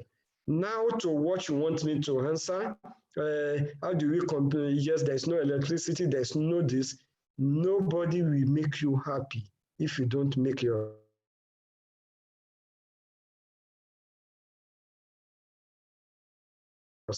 happy. So the first thing is that look at some of your limited resources and how you are going to make maximum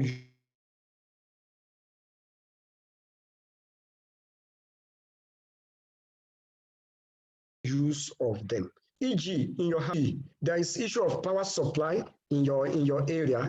Maybe instead of giving you 24 hours electricity supply, you manage to have 6 or 12 hours. What I will advise you to do is that there are some people, there are some organizations that are close by or even in your school.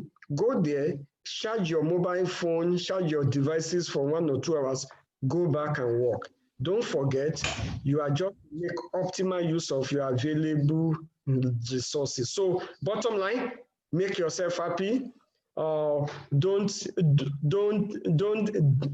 actually limit yourself by certain constraints posed by your society or community or government. Try to collaborate with people, cooperate with them, and you will favorably compete with them. Thank you very much, Prof. The last question. Thank you very much, Professor. Yeah, okay. I get many questions will be going to Dr. Adegbola Ojo. Okay. From what I can see, the many questions are directed to him. So can we have Dr. Adegbola online? Can you please unmute your mic and also enhance your camera? All right, let's have the question in twos quickly. All right, the first question is, how can we enhance our self-awareness, sir? And the other question is, as a product of Nigerian University, please, how did digital platform help you secure a job outside the country? I'm taking the first question again. The first question is, how can we enhance our self-awareness? And the second question is, as a product of Nigeria University, please, how did digital platform help you secure a job outside the country? Those are the questions, sir. Okay, thank you very much for inviting me to attend to those questions. I hope you can hear me. So first and foremost, yes, sir, we can hear you. Excellent. I'll take the first question, which is enhancing our self-awareness. I mean, self-awareness is basically a kind of philosophy, you know, and the way to do to actually stimulate or to enhance our awareness. One is to be focused. Although don't be people who are described as jack of all trades, master of none, you know. So being focused is absolutely important.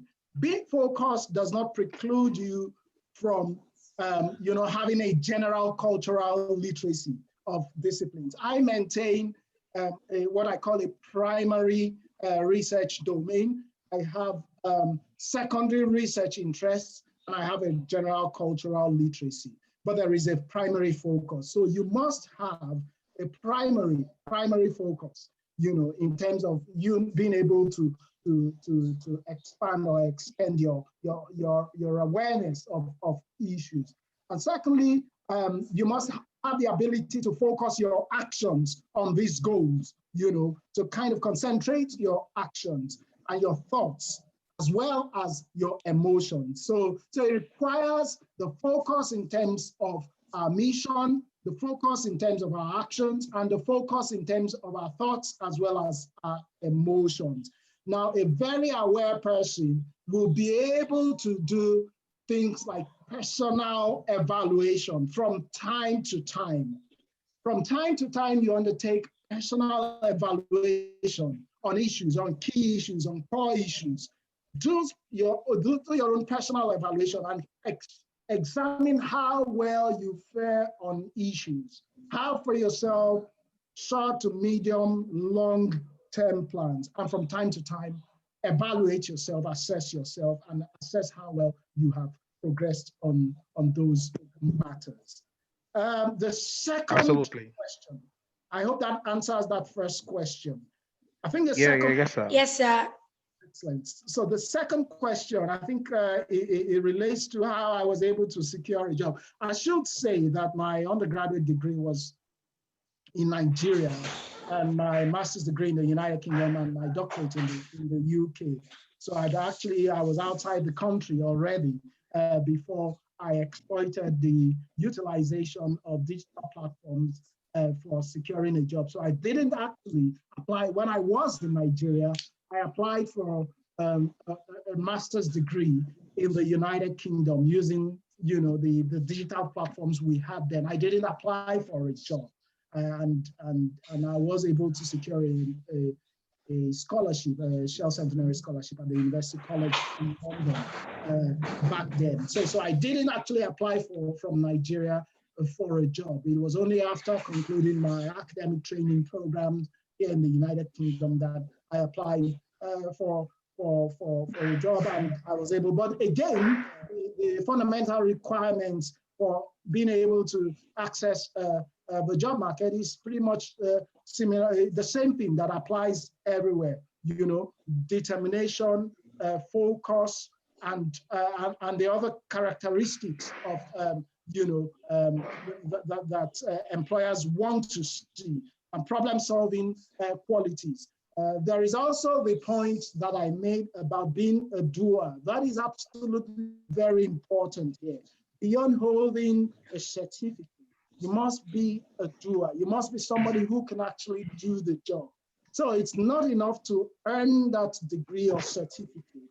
You must have the capability to translate your knowledge into real solutions. And those are some of the things that employers look for among other expectations. So yes, there are specific expectations within several sectors. So for instance, within the academic sector, if you're looking to apply for jobs within the academic sectors, there are expectations that you need to meet, there are boxes that you need to do. And there are expectations within other sectors, such as teaching, health, and the commercial sector. So yes, the expectations are pretty much, the generic expectations are basically pretty similar to what you would have anywhere in the world. Thank you very much, Doctor. The last one, because of our time, is how can we in this part of the world take responsibility for our educational advancement in a country where knowledge are not converted and there are no much hands-on skill? How do we take responsibility for this kind of situation, sir? Thank you very much. That's a very good question, a very important question, especially for a country like Nigeria and for our continent, Africa. I think the first thing I would say is to keep our optimism alive and never, ever quit. The countries that actually have made that breakthrough never quit. And there are countries at this stage at a point in time, but who have continued to press on and to arrive at their destination. So yes, the first thing is to keep the optimism alive that definitely things will get there. But then the other thing, there are a couple of practical things that we can do. One is to find ways to engage practically with organizations and try to make our approach to knowledge dissemination very practical by engaging collaboratively where possible with organizations that will use solutions that we deliver. So being able to take your ideas from within the four walls of a classroom to the real world, engaging collaboratively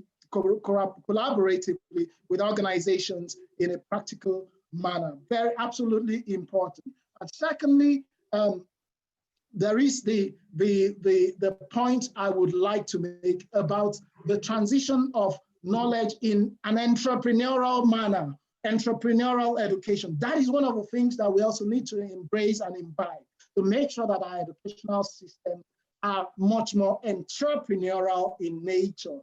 We need to shift from the old, kind of command and control approach to much more entrepreneurial educational approaches and embrace that entrepreneurial perspective. So those are some of the just two of the keys that we can embrace. Now I know that it can be challenging sometimes, but like I said, we have to keep the optimism alive. Thirdly, we have to also maintain collaborative partnership. Never think you can do it alone. Many people work in silos. Collaborate, extend your knowledge by engaging with people from other disciplines. That is how innovation and creativity is birthed. It is through collaboration, extending the crevice, the intersection of multiple disciplines. That is where new ideas and new solutions emerge. So don't do things in silos, work with other people, work with other experts, and work together so that ideas and solutions that are relevant, that will be innovative, can emerge. Thank you very much, Doctor. Talking about collaboration, cooperation, and we'll definitely get ourselves involved. God bless you very much, Doctor. Our participant, we apologize. We are far behind schedule. 10 minutes to wrap up the rest of the program. For the rest of the questions, panelists will start getting your feedbacks through the chat box. Quickly, we go straight to the next program of the event, and that is to welcome the AEI scholars, the YOP ambassadors, to give us all words of encouragement, words of motivation. And we have in our midst here scholar Emmanuel Samuel Chinangrum is going to talk to us about how to achieve academic excellence within 3 minutes. Mr. Samuel, please, you have to bear with us 3 minutes because of our time. Queen, you agree with me? We are far behind schedule, right? Yes, sir, we are far behind schedule. We ought to finish program by 4 p.m. and we are 22 exactly. minutes So already. again, so we need to minimize Mr. Ayuade Yusuf to also will have to do the same thing for 3 minutes, talking about studying with ease, the foreign experience. Thank you very much, Mr. Samuel. Perfect. Mr. Samuel, are you online? Welcome, welcome, scholar. Welcome. All right, over to you. Over to you.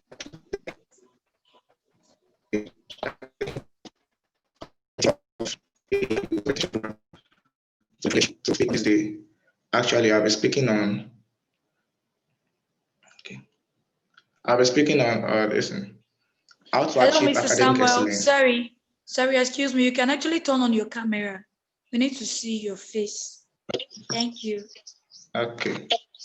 Okay.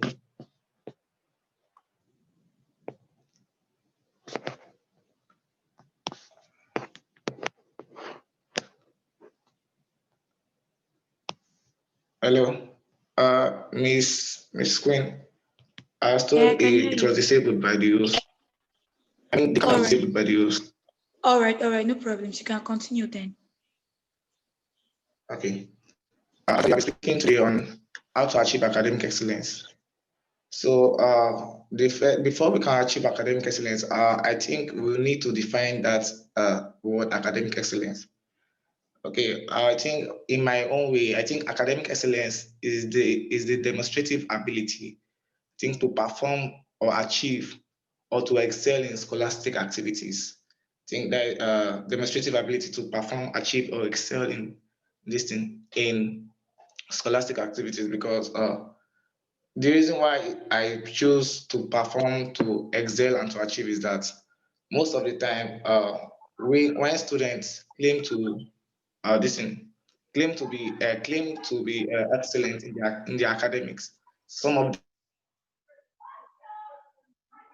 them just read to pass. why most of them really could pass, why some no. So I think in achieving academic excellence, one of the things we need listening is before we achieve is what I think hunger for knowledge, because there must be this drive to know more. So because if you are satisfied with what is with what you are, I don't think you this thing because you limited in, you know.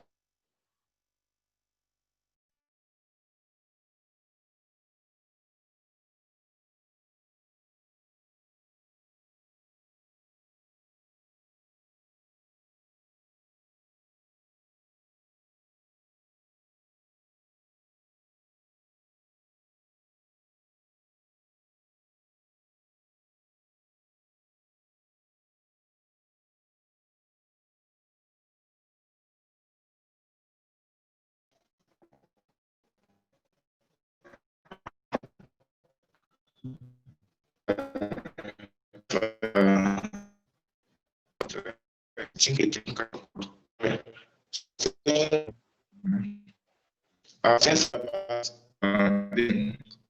you can if there's hunger for knowledge, I think they need to please.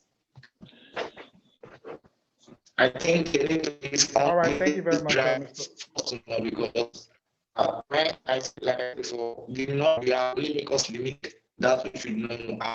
The more we know, the more I think more unlimited knowledge and the more. Hello, Mr. Samuel.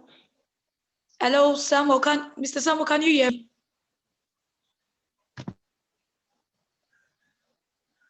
Can you hear me? Mr. Samuel, can you hear very well?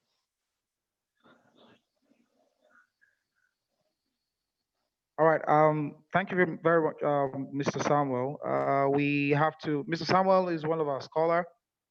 He presently is a graduating first-class student from the Federal University of Calabar as a petrochemical engineer.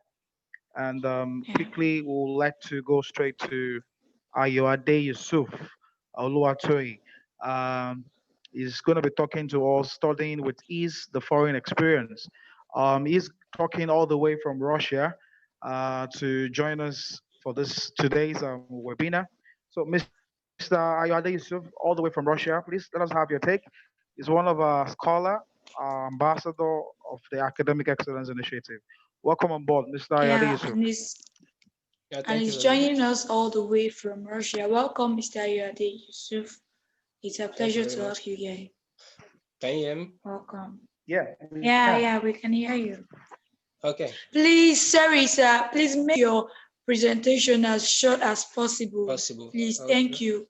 We're trying to minimize time in here. Thank you. Okay. Yeah, in short, I'll be talking on the topic studying with ease, the foreign experience. Now, the foreign experience being that we are studying in another person's country, in another country entirely, the most important thing is to be focused. Because for someone to study with ease, he has to have a focus. Why did I leave my country for this country? What do I want to achieve? What is my long distance goal? What do I want to achieve in the nearest future? So once someone has that goal and is focused on it, that is just a first step. The second step is discipline, because unlike Nigeria, where we have limited resources, abroad we have unlimited resources. There's no power failure. There is free access to data. Now, discipline being that, what do you make use? How do you make use of the data?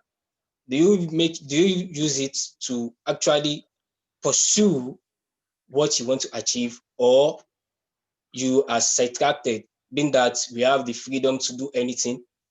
Yeah, there's no one to question you. Why do you do this? Why do you do that? You just have to make sure you are disciplined and you are moving towards your goal. And the most important one is socialization and cooperation. Being that you are in we are studying in a foreign country, socializing means assimilating their norms, customs, their way of life. And just like a general saying, when you are in Rome, you behave like the Romans. You can't use Nigeria culture to judge another person from another country. You just have to like socialize, okay, this person do this. Why does this person do this? Is this normal for this person to do this? Because like I remember when I arrived in Russia, then I got to class. My first class in school, I got to class. Then the lecturer entered and everybody stood up. I was like, why are we standing up? Is it normal for us to stand up when lecturer enters the class? We are in the university, for crying out loud. Then I was made to know that no, this is their norms. Whenever lecturer enter, you stand up, greet the lecturer, then the lecturer will ask you to sit down. If the lecturer didn't ask you to sit down, then you can't sit. I was like, wow, is that actually true? And they like explain everything to me that this is their culture, this is this and that. And the final one is balance. You have to balance your academic life and your personal life.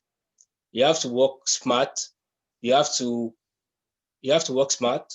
You have to work smart. You have to balance the recreational activities with your academic activities. I think you have to balance the recreational activities with academic activity, and you have to like acquire skills, because here there are unlimited skills you can acquire. You can acquire different skills. Is it learning a new language, teaching your own language and other stuff? You get to meet different people from different countries, from different parts of the world. I think with thank you very much. Thank you very much, Mr. Yusuf. And I know you're enjoying the weather out there. Hope the weather is just not too. Yeah, the weather is cold. Normal. All right. Thank you very much. That has been a wonderful one from our ambassadors. Queen, over to you. Yeah, that's a wonderful one, all the way from Russia. Wow. Thank you so much, Scholar Yusuf. Thank you for that presentation you gave. Yeah, I want to appreciate all the ambassadors for the job well done. Kudos to you. You're really, really impressive. And you've actually shown us that you actually have the spirit of excellence in you, even while you're not here with us in Nigeria. Thank you so much. Like I said yesterday, we can all be what we want to be. There's no limitation. There's no excuse. Because your school is not open doesn't mean you can't be successful. It doesn't mean you can't portray excellence you're supposed to portray. So we can do whatever we want to do as long as we put our mind to do and you give your best to it. And be sure that your best is good enough. And just listen to the right people. That's one key thing. Listen to the right people, the right mentors. Listen to the right people, have the right mentors, get solid information. You understand? And as AI will also help us to do, AI is one great person that will help participants. We cannot attest to it, to do exploits, to get good information. So AI will continue to do its job, and it's also your duty to portray your own excellent spirit wherever you are. AI. Excellence, RDTRI. So thank you very much, Queen. So I think we are going to be wrapping up now. Before then, I don't know if our facilitator have one or two things to give us as goodwill message, Prof and Doctor, before we have a vote of thanks.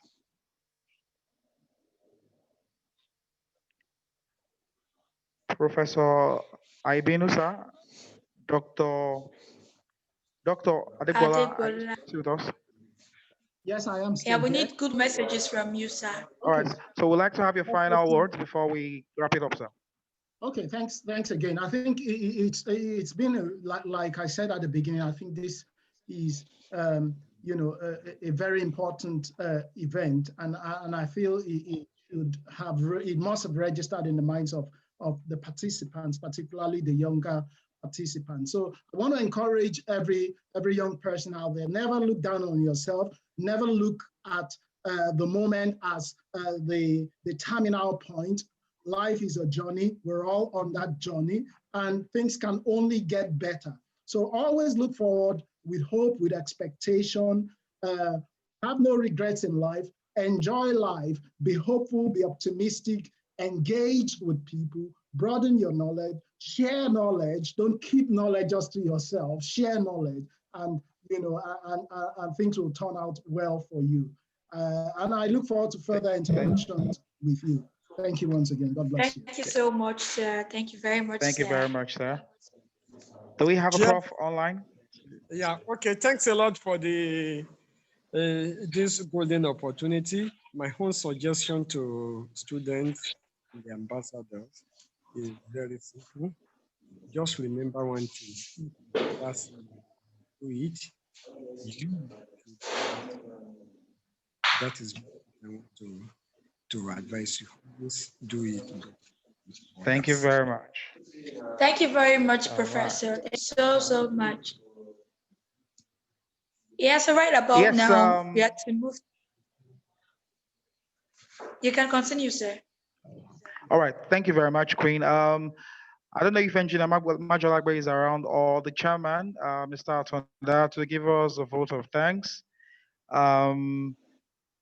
If not, I can actually go straight to the next program. Of course, special thanks to all our fathers, our mentors, our professor, our doctors, for the time spent with us. Congratulations to all our participants. Once again, if you are yet to fill the form for, yeah, it's important. You participant, you have to fill that form in order for you to get your certificate. So kindly go to the link that will be sent to the chat shortly. That is bit.ly/2020 YOP. bit.ly/2020 YOP. So bit.ly/2020 YOP. So kindly go there and fill the form in order for you to get your certificate sent to your email as soon as we are done with today's program. So once again, congratulations to all our participants who made this program and this day a success. To the teams that have contributed to this year's YOP, we say big thank you. You've contributed to the success story.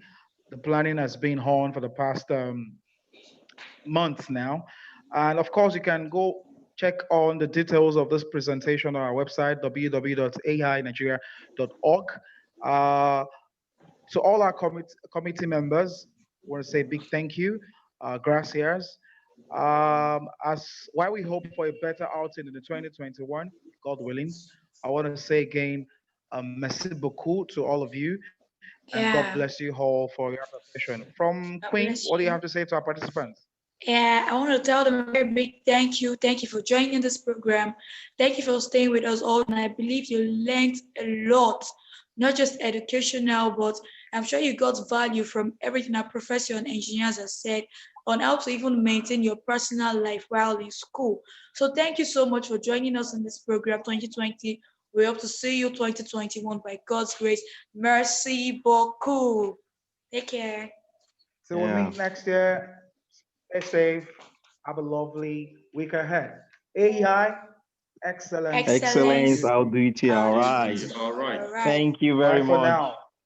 Thank you so much. Bye. Yeah, hello. Bye, Prof. Thank you. Dr. Adegbola, thank you. Queen, Welcome, thank you. sir. Thank you. Thanks, everyone. Thank you to everyone. I think I should say so too. Really, it's been awesome, and our presenters have done justice. And I think it will be to the best for the students who would have listened, and I know that there will still be a lot of questions coming from them. So from the zones, we should expect that the students will be coming now at us. They have been fired up by all the things that they have listened to. And it's now time to do the hard work. Yes, let's remember what Dr. Adegbola also said. It's not about willing alone.